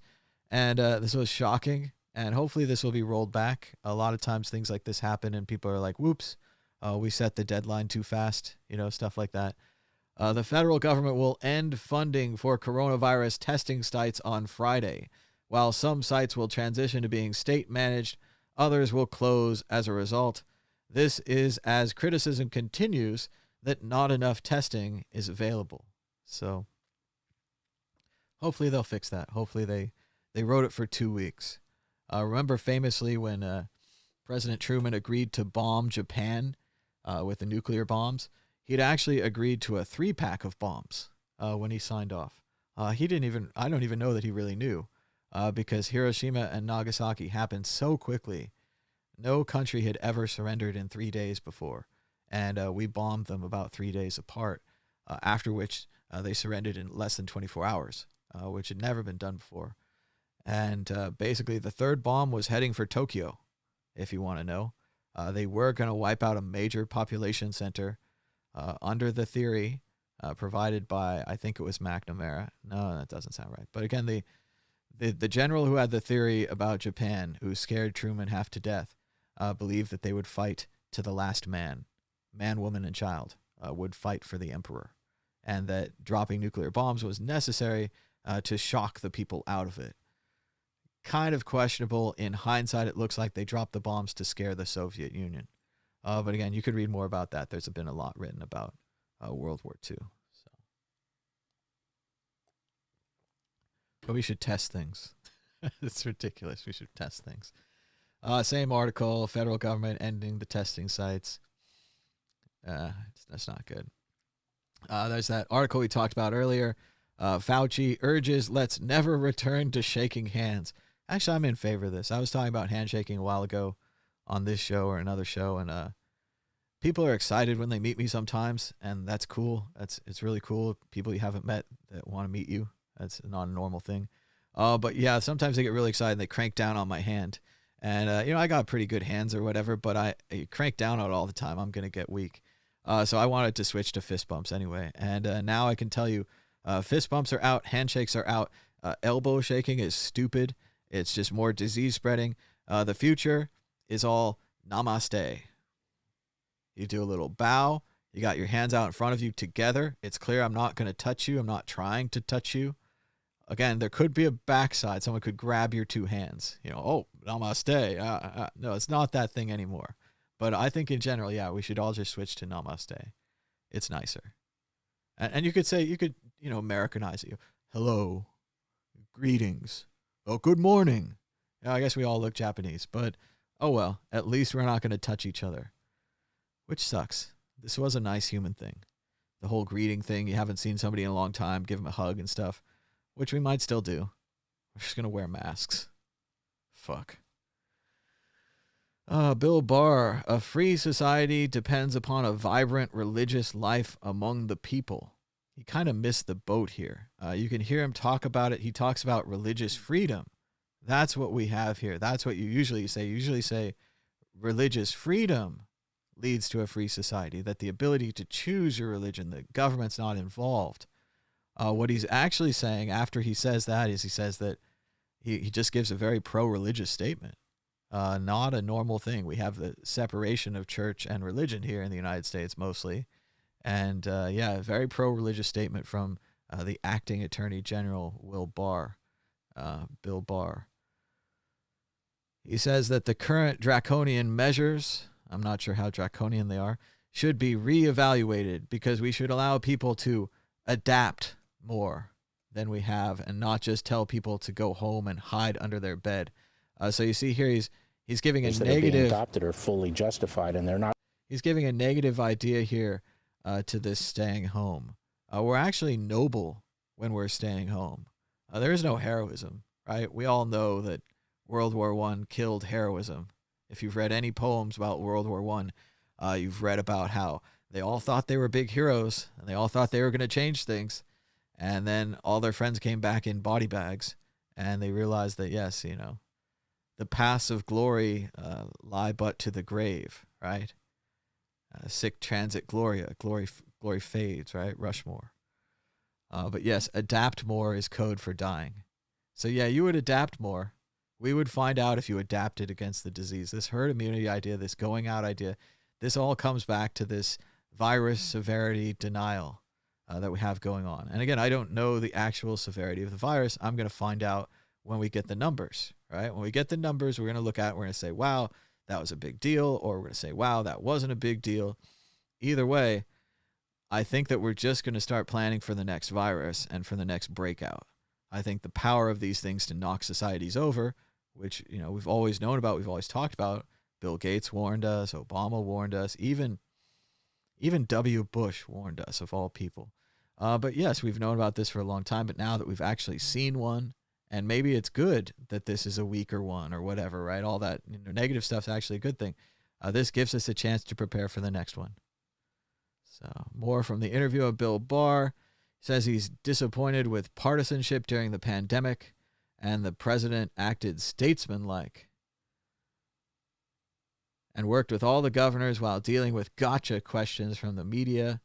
Then he accused the media of leading a jihad against hydroxychloroquine. So, yes, this medicine has definitely gotten politicized, and it definitely means different things to different people. So, as far as the statesman-like, not so sure about that. He was the one kind of volunteering about his Facebook ratings. He was the one volunteering about his hair and his popularity and joking. I think he could have been a lot more statesman-like. And that doesn't cost anything.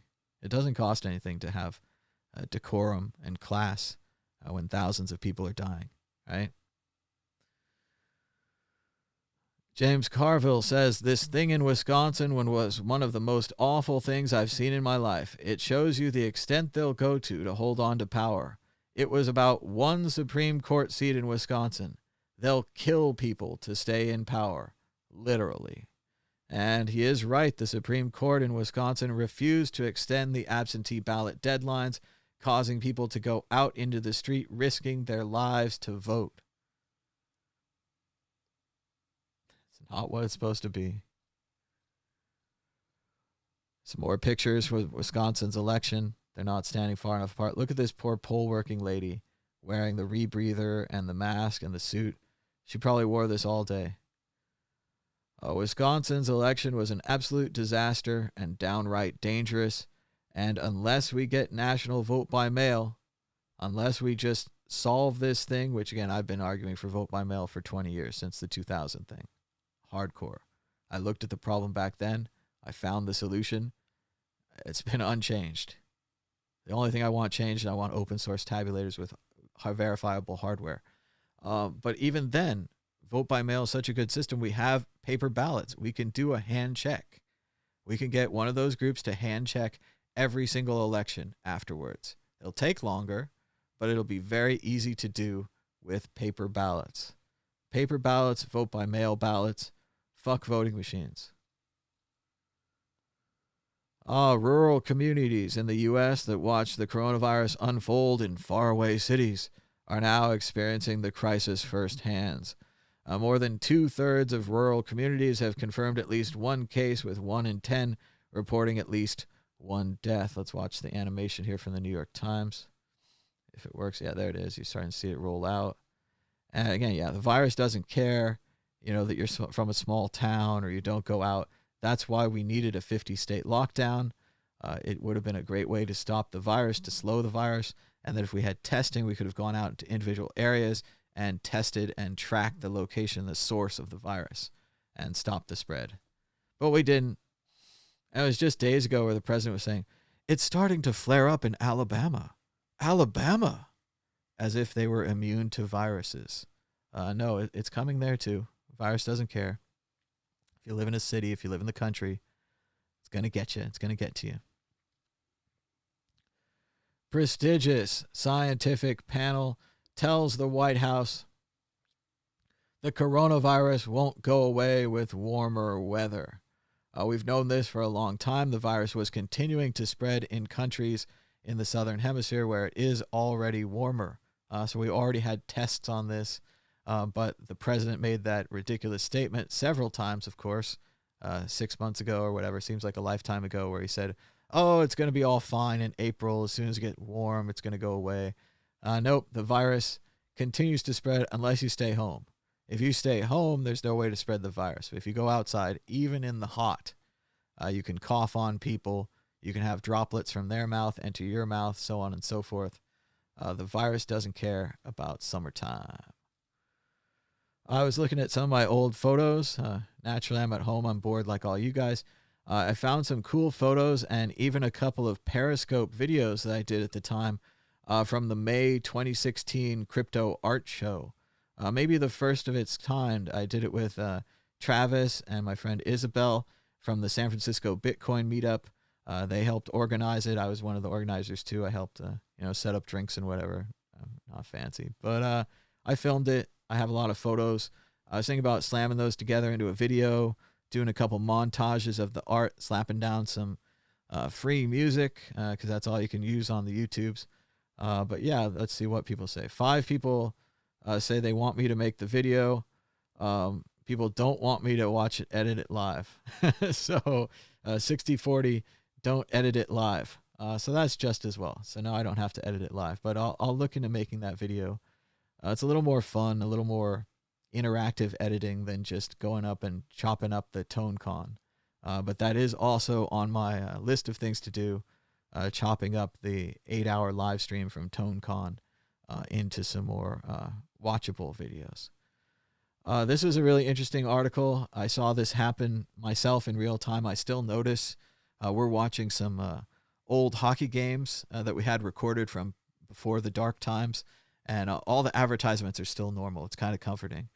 You're like, yeah, you should go out here. You should come on into the restaurant. Hey, you should check out this casino. Blah, blah, blah, all this outward going stuff. You should travel. You should go to the vacation. Now it's completely changed. Everything's like Red Lobster to go, Subway for pickup. And here's a behind-the-scenes story from the advertisers themselves. People licking their fingers, families enjoying cruises, how the ad industry scrambled to pull now cringeworthy spots and develop new ones. So they really did have to work quickly overnight to change the kind of messages and to cancel a ton of these messages that no longer make any sense. So, good article.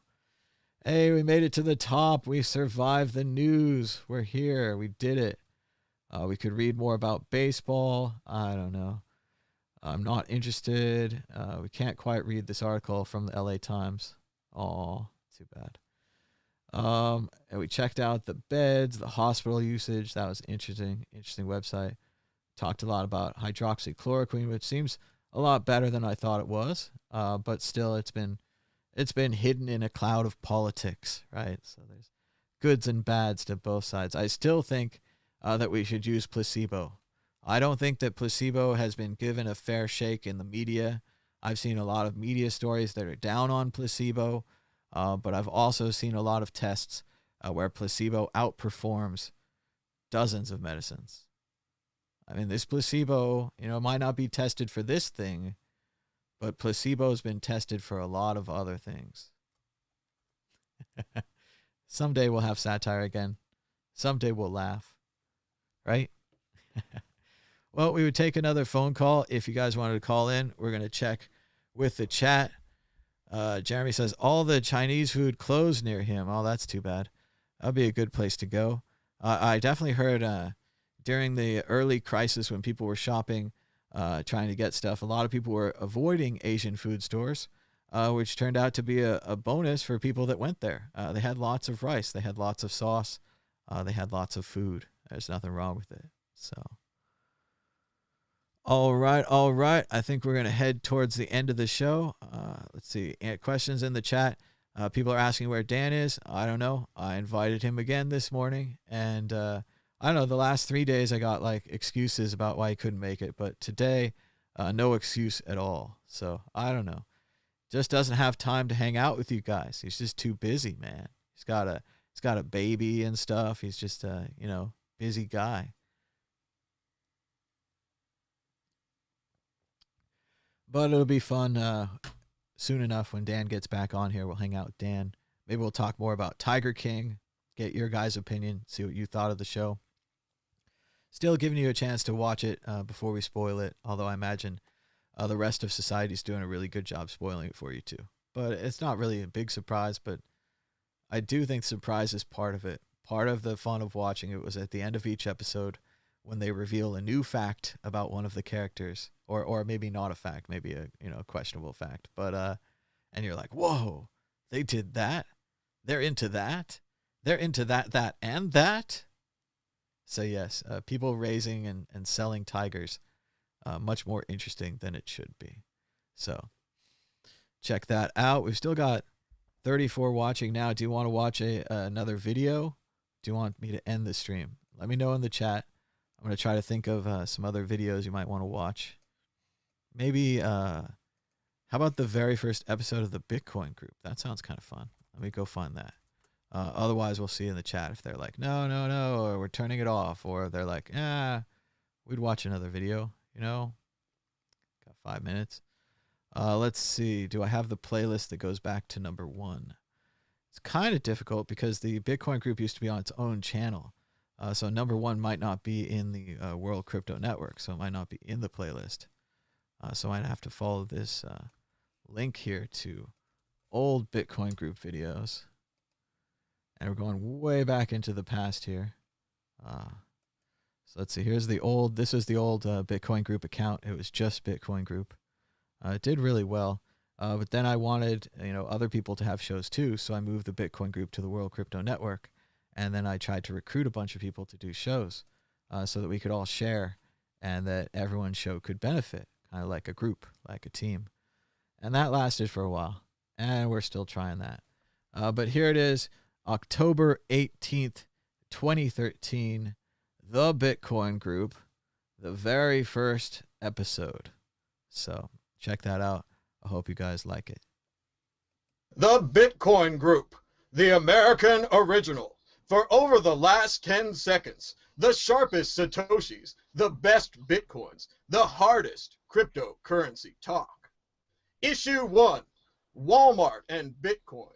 If your Bitcoin is so great, why can't it be accepted in the real world? Is Bitcoin ready for the rigors of checkout? Customers use their credit cards and enjoy near instantaneous transactions. Why would they wait for Bitcoin when they can soon push their carts full of RFID chips across a scanner, a process that will transform checkout? What is the future of this Bitcoin in brick and mortar retail? I ask you, Andreas Antonopoulos. I don't think people will use Bitcoin to buy stuff at Walmart, not for a very long time. It's not ready. The infrastructure isn't there. The point of sale systems aren't there. The corporate structures aren't there. The legal systems aren't there. It's going to take a long time until you can pay for your groceries at Walmart with Bitcoin. And even if that time comes, it's probably going to be more like a loyalty card, so you sign up for it in advance, rather than a instantaneous cash-like transaction, which is ad hoc. So, it's going to be a while.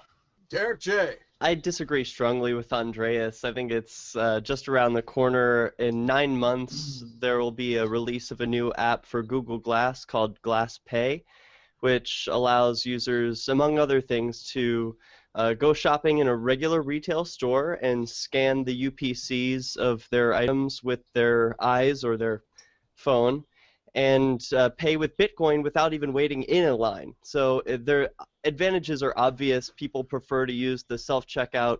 This removes just one more layer of the payment process. So it's only a matter of time, and I think that time is quick. Davi Barker. I'm middle of the road here. I think Andreas is right. I think technologically we're not there. I think Derek is right. I think the innovations are right around the corner. It's just a matter of demand. If it becomes something that there is a strong demand for, someone will design the software and the hardware, and it'll happen.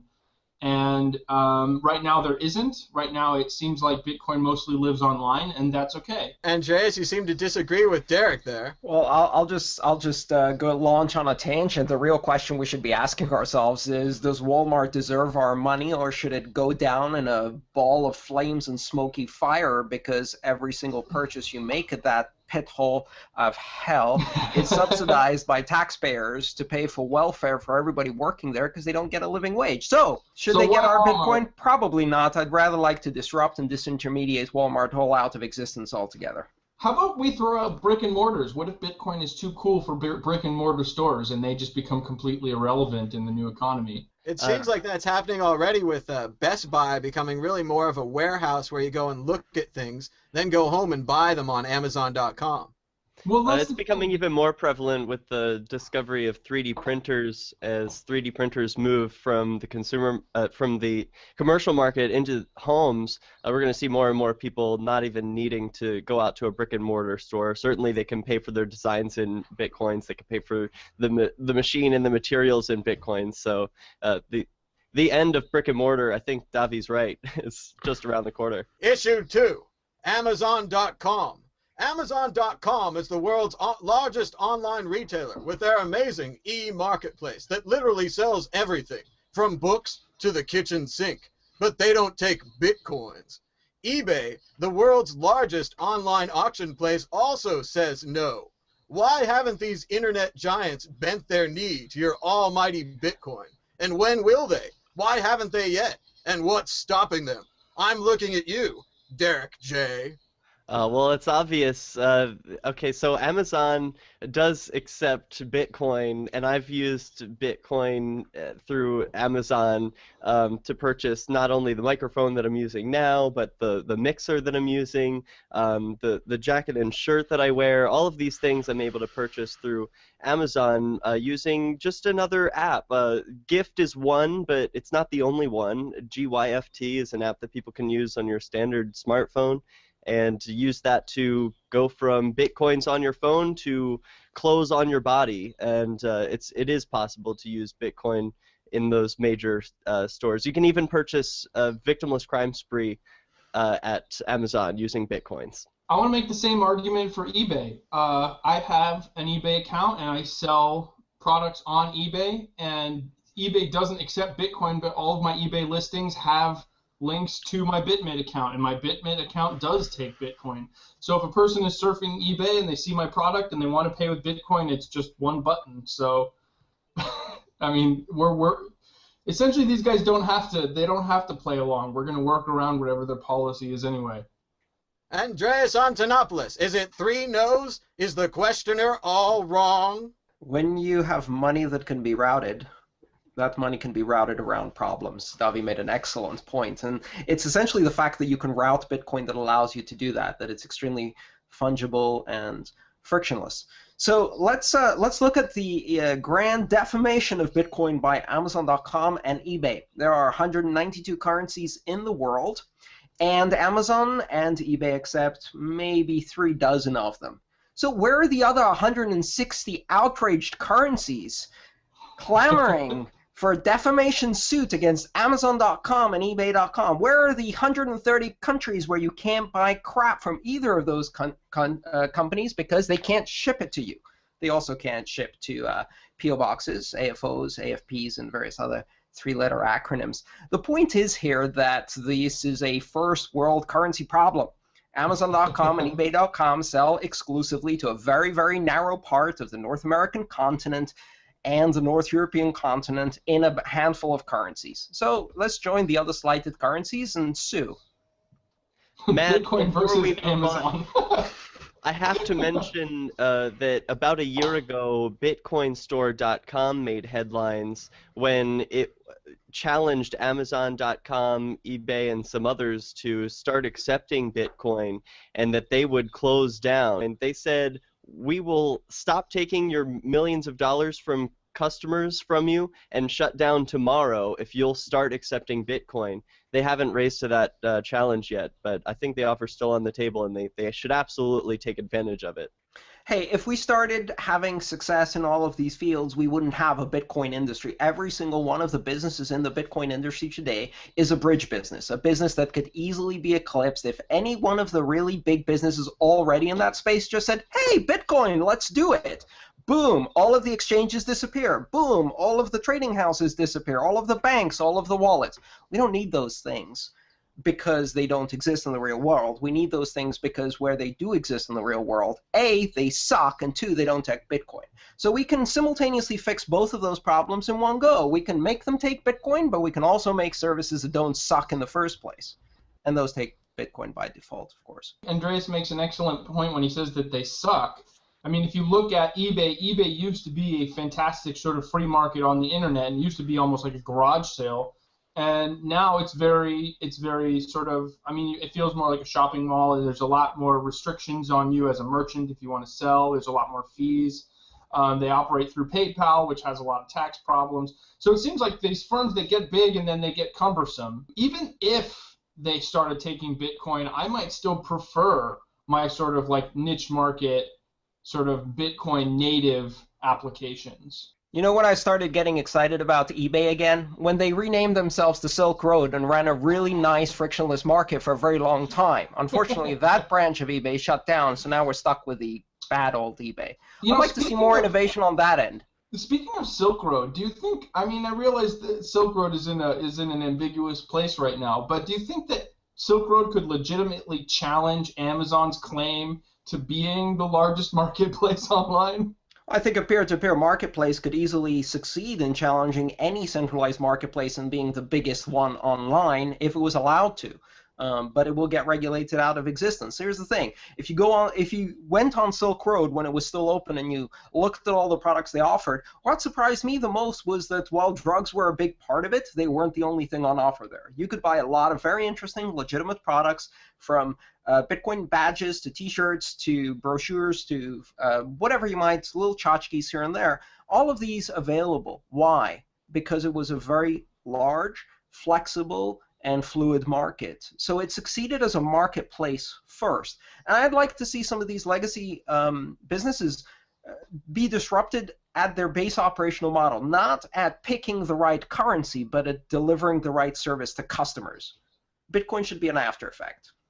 To the degree that Silk Road was as successful or more successful than Amazon.com, or will be in the future, I think it's clear that the next incarnation of the Silk Road will be even more powerful, even more user-friendly, and will overtake the record set by the first Silk Road. And so it's only a matter of time as this train keeps rolling and markets get more and more frictionless. I like to borrow a term from Andreas. If I had to guess, between the FBI having struck a permanent and crippling strike against the war on drugs, or simply created the next Silk Road 2 clone with a few weeks and a code bounty, I'd go for the latter. I think it's more than one. I think there's going to be more than one Silk Road clone. I mean, there's more than one Liberty Dollar clone after Liberty Dollar got shut down. I mean, that's not what happens when they shut down one like free market in demand product. People learn from, not the mistakes per se, but they learn from the strategy that the government used to shut them down, and then everybody tries 12 new strategies. Here's the thing they don't get. Every attack by a government against a distributed peer-to-peer system is like a failed dose of antibiotics. You will kill the weakest organisms, and you will allow the strongest to thrive. You will select through evolution the exact clones, whether those are altcoins or peer-to-peer file sharing capabilities or Silk Roads, that can resist your particular strain of statist bio problem. So if you start attacking these services, all you're doing is help them evolve to be attack-proof. Well, and thinking back to what Andreas was describing with the marketplace they developed and how it was frictionless, what I was thinking about what's lost is the reputation system. That they had a reputation system going on there. If that could have been separated from the Silk Road, been its own generic reputation system, that could have been used for additional Silk Roads down the line and other websites. Do you think only accepting Bitcoin was a hurdle for Silk Road? Do you think Silk Road would have been a more fluid marketplace if any sort of currency could be exchanged? I think there are a lot of people who use the Silk Road who would have preferred to trade in precious metals or other sorts of alternative currencies that are not Bitcoin. I think they'd open themselves up to more attacks if they had expanded into areas that are more easily regulated. You see, the thing with every one of these attacks against Bitcoin businesses, what we see is the complete lack of tools that the government has to carry out these attacks. If they could attack Bitcoin, they'd attack Bitcoin. They can't. All the tools they have are for regulating fiat. So all the attacks they can bring to bear are on the fiat exits and entries into these systems. So if these systems had more fiat, they'd get hit even more. I say the problem with Bitcoin is dollars. I've said that. If you look at every crash, every attack, every shutdown, it's always been on the fiat side of the transaction where the problem is. It's never on the Bitcoin side of the transaction. And this is insanity. Because take a real-life metaphor.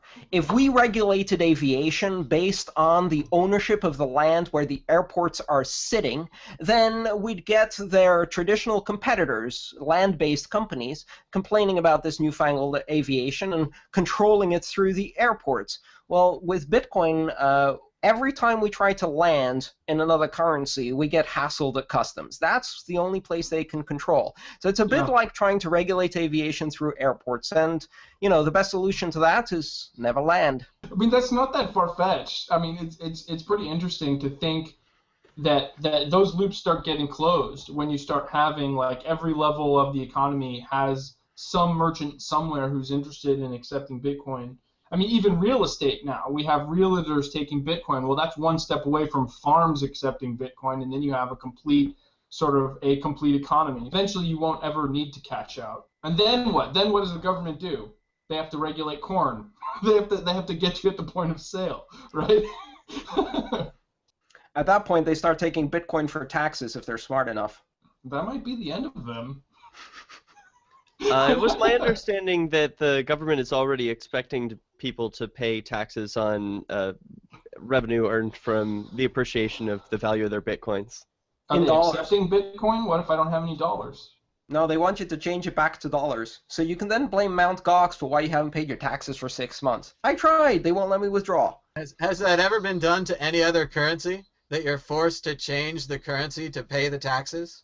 Yeah. Every currency in the world is based on forcing you to change to it to pay the taxes. That's how national sovereign currencies gain their value through the monopoly on the demand side from government. So the threat that they see from Bitcoin is wholly new. This new multinational, not even national currency. Well, it's the native currency of the internet. That's what it is. Right, and one of the advantages of Bitcoin that I know is familiar to this group is that it can be taken across borders without having to be claimed. Typically, if you're bringing cash along with you, crossing an imaginary line, called a state border, those dollars or yuan or whatever it is, pieces of paper that you're holding, have to be registered, or at least you have to notify the people when you're traveling if it's more than a certain quantity. That's not the case with Bitcoin, and that's going to cause a lot of disruption with reporting if people choose to do that. The forum says cash and cash-like instruments. It doesn't say memorize sequences of brain wallet keys. That's right, and since they are bits of information, as you point out, Andreas, it's almost a free speech issue as well, whereas the state, no matter what state it is, has no inherent right to tell people to say or produce any certain writing or materials. So it's a little bit fuzzy with Bitcoin. Is it money or is it speech? Well, depending on what you want to do with it at a certain time, it could be either. Well, that sounds like passwords. I mean, that sounds like exactly the problem that you have with passwords, where when you're going through a checkpoint or whatever and they want to, search your laptop or search your phone, there are various levels of security and warrants that they need to demand your password. And you can be legally obligated to supply your password, supposedly. So, in some countries, isn't not that in the U.S. That seems like it would be a free speech issue the same way. How can you obligate me to give you this alphanumeric code that opens up information on my hardware?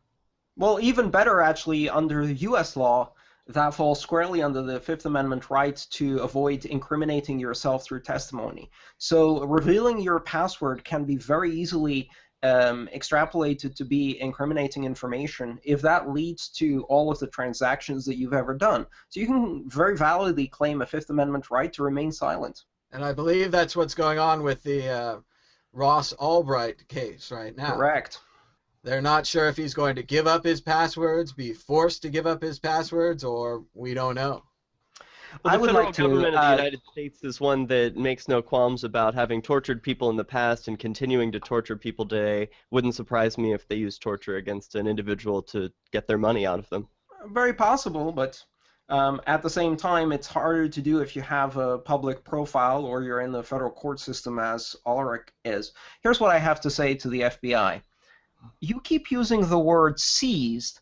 I don't think the word seized means what you think it means. That was exactly, I was utterly confused by the Silk Road coverage because it kept saying they seized Bitcoin.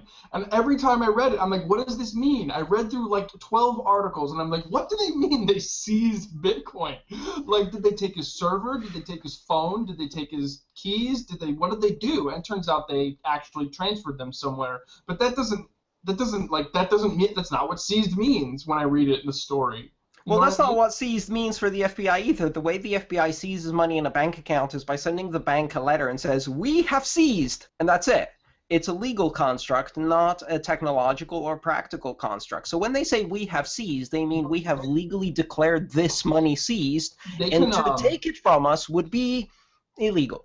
But, you know, in Bitcoin, all that means is that you're one transaction away, which can originate anywhere in the world, for that money to be unseized, which would make for the most embarrassing fiasco for the FBI in decades, which I would welcome. That's what I was disappointed about, that Albright didn't have a time lock or a poison pill, so that if he didn't check in every couple of days, that his money would be spread out to Greenpeace or Bitcoin. Well, maybe he does. Bomb.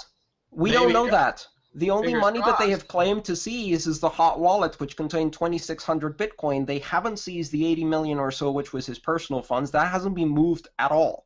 And so, presumably, that's still out there. I actually managed to get the Guardian newspaper to issue a retraction on one of their articles because they had said that this money cannot be spent now that the FBI controls the keys. And then they also said they had to admit that they don't know if Ulrich has accomplices on the outside, which is the other big gap, right? Anyone else can do it. It certainly seems like it's a very large operation to be run by one man from his laptop near a coffee shop.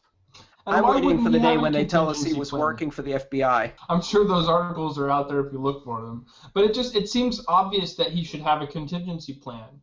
You know what I mean? Like, he knew that he was engaged in a quote-unquote illegal operation. Why wouldn't he have laid some groundwork to prepare in the event of being shut down? Well, he was operating within the U.S. I think that gives us the information we need to know that he wasn't operating with the most paranoid state that he could have been, because surely running an operation like this, the United States is the last place that he would want to be, but that didn't matter to him. So but he didn't take every precaution. I think the fundamental failing of the Silk Road was that they didn't have a button where you could flag other users as narcs. Otherwise, they would have found them by now. Why wouldn't that be abused? If there was a button you could flag people as narcs, why wouldn't people just flag people they didn't like as narcs? Because everybody would be flagged, and that goes to my basic point, which is the Silk Road was a honeypot full of narcs at the end of the day. But now we have this guy who goes into the honeypot full of narcs, runs it, and does it from his home on his laptop. Like, what kind of a mindset does he get to not be paranoid? Like, where could he develop that? I mean, we have in his early Snowden 20s. There is one explanation that we haven't explored. They got the wrong guy. It wouldn't be the first time. It seemed likely. The facts of the story seem to indicate that they did get the right person. Have anyone heard anything contrary to that? The facts of the story were written entirely in press releases by the prosecutors. There have been no independently corroborated facts other than those. So, of course, that does support the prosecutorial story. But we really don't know anything beyond that. They have very sparingly used the word allegedly, which is only reserved for torturers nowadays. But they have prosecuted this person with a lot of claims, but not much evidence. You know, I'm excited. I think Silk Road is part of why Bitcoin is up, to tell you the truth.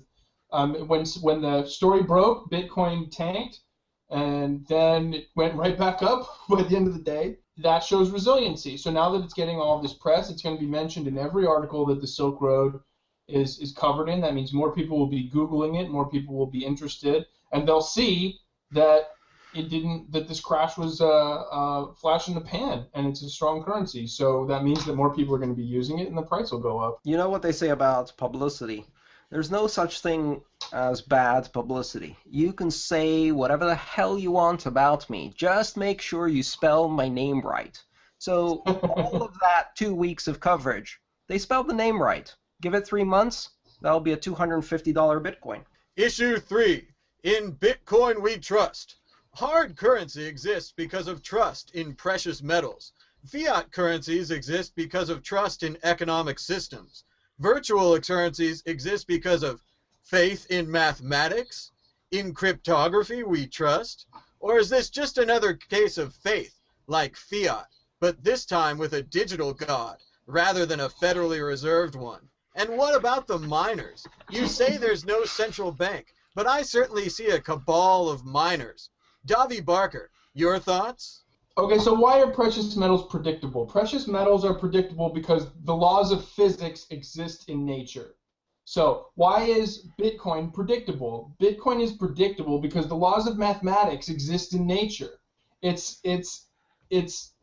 not tangible, but it is science. It's a protocol, it's a program that is predictable, and that's fundamentally why gold and silver. Like, imagine for a moment if gold was valuable because it had an industrial use, but it only worked 50% of the time, and that was like, it was a totally like variable as to whether or not gold was going to do what physics says it should do. It would no longer be valuable as a currency. It's the predictability, not necessarily the tangibility, that makes it valuable. Interesting. Derek J? I like the decentralized nature of Bitcoin, the fact that individuals, including myself, are able to look at the code that people are working with, suggest a different code, and it's sort of a process of what people think is the right direction to take it. It gives me a lot more faith, putting my trust in coders rather than people who meet in secret rooms. But the creation of Bitcoin and trust in it aside, you mentioned a cabal of miners.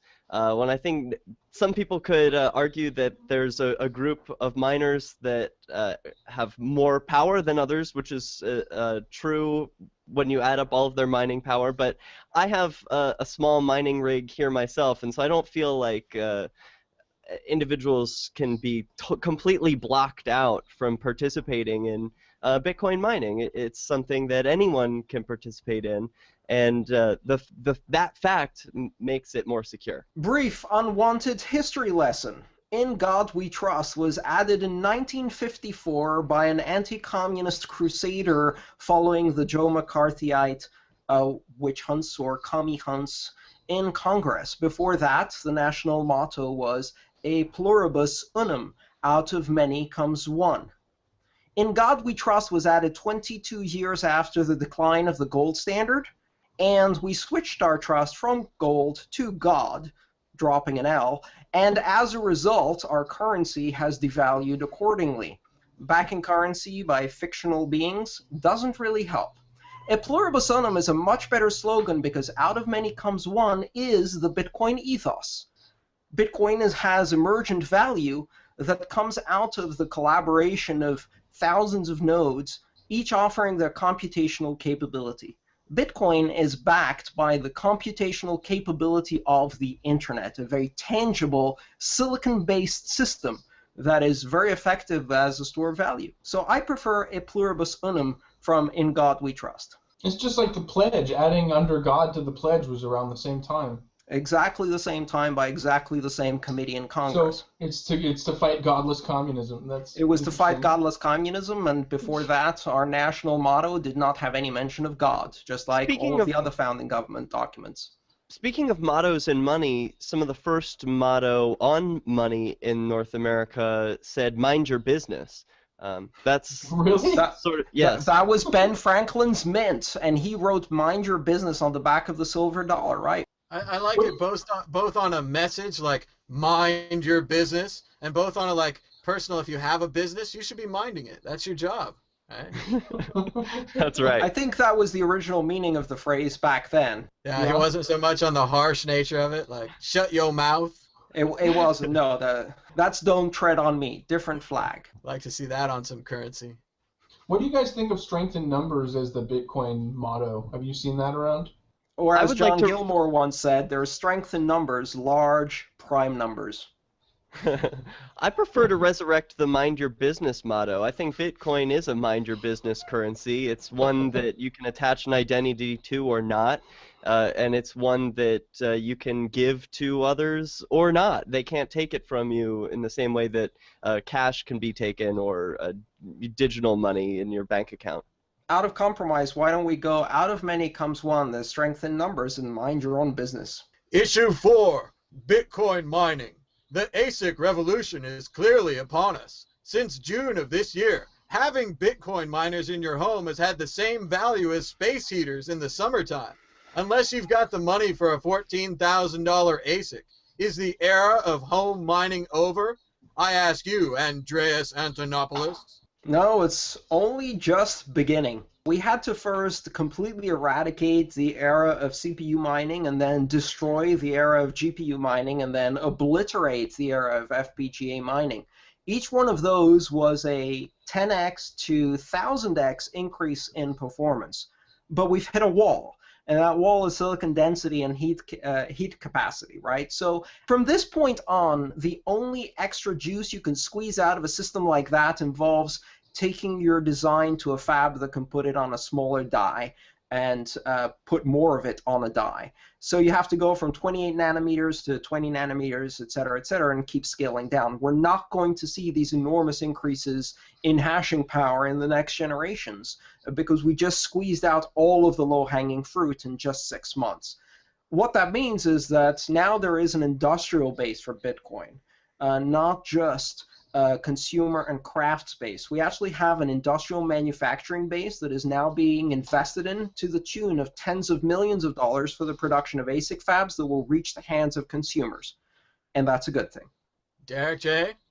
It's unlikely, in my view, that anyone in the future will make a significant amount of money home mining. I'd leave that to the pros, but it's becoming more and more affordable and easier to use. For example, I mentioned that I've got a couple of ASIC miners running behind me that are able to generate a couple of bucks in Bitcoin, and it's not substantial. It's not a substantial amount of money. But I think it's worth it for the education and for the fact that it's very low power. It's a very low cost to me, but I appreciate being a part of the network and the fact that I'm able to mine, if not Bitcoin, something that perhaps is more valuable to me. Just switch the use of these things over to a different alternative currency and mine that. I don't care. I don't mine gold and silver in my house. I don't print Federal Reserve notes in my house. I'm not really interested in mining, and I leave it to the experts. But something that occurs to me is look at what the incentives have done. Like, if you look at the leap in processing power as a result of the incentives created by Bitcoin, that technology can now be used to process other things. You can take these processors and you can make I have no idea what the computer industry will do with this technology, but you created the incentive for it, and suddenly we see light years leaped forward in processing power, and that's going to now be taken up by video games, by movie production companies, by who knows what they're going to use it for. But that's huge. That's a leap in technology. So I'm happy to see it, and I don't know how it works. I find it very promising because at the end of the day, this investment is a sunk cost. And it is a sunk cost that is going to weigh like an anchor around the neck of everyone who entered Bitcoin as an early adopter and keep them in the game until we can get the mainstream involved enough. So I love this because all of this sunk cost means no one's exiting the mining business in a hurry anytime soon, and we're less likely to suffer from a dramatic collapse in hashing power that would lead to a infinite block time completion. So I'm very happy about this. This wasted money has been wasted in creating a solid foundation for Bitcoin, and that's a great cause. Excellent analogy, Andreas. Wasted money, well worth wasting. I wonder if that's analogous with the gold rush, because if you think about like the California gold rush, everybody comes over here to get rich quick in the very beginning, but a few years into it, after the flow of money has sort of dribbled down, people have invested all this money in mining equipment. And that is also a sunken cost, and so they're going to look for other things to mine since they have the capital now. So I'm sort of curious whether or not you could actually look at them like literally analogously with the history of the gold rush.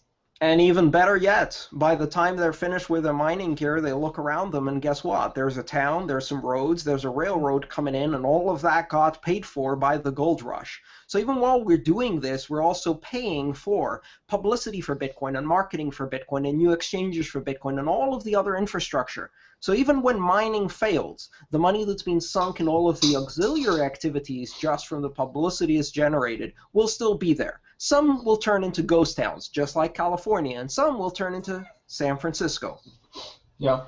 I want to mention, while we're still on the topic of Bitcoin mining, how easy it can be to just plug in and unplug some of these miners.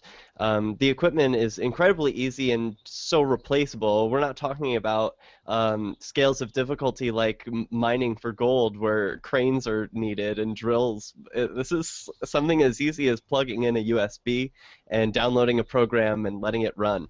And it doesn't get any easier than that. And once your equipment becomes obsolete or outdated, it's easy enough to unplug a USB and plug in the new model. So I think we're going to see these things around for a long time, and I think we're going to see more democratization of mining as more and more people want to get involved at home. What I would like to see is some kind of a combination Bitcoin mining Wi-Fi station / solar panel, where the panel itself could just take in the sun, transform it into Bitcoin, produce some Wi-Fi, kind of an all three, maybe a lamp too.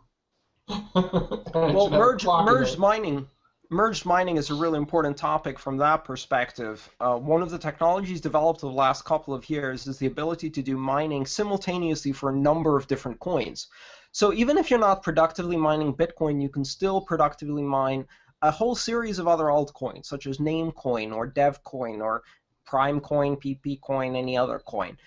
You can actually go and merge mine other coins simultaneously, and that will help promote the health of all of these other altchains. Plus, it gives you an early entry into some of the systems that haven't been heavily mined yet. I think there's a lot more to be covered on altcoins, but for now we're going to move on to predictions. This is the part of the show where I put you on the edge of your seat and ask you to predict something because you didn't read the setup document earlier. Andreas Antonopoulos, prediction. Satoshi Nakamoto will be the world's first trillionaire. Davi Barker, we're running out of time. I think Bitcoin is going to save the third world. Derek J.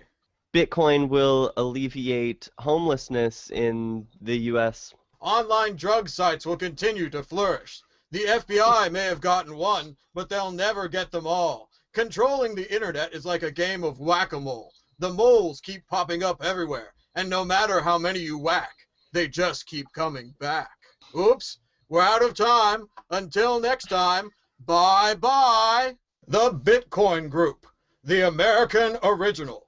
For over the last 10 seconds, the sharpest Satoshis, the best Bitcoins, the hardest cryptocurrency talk.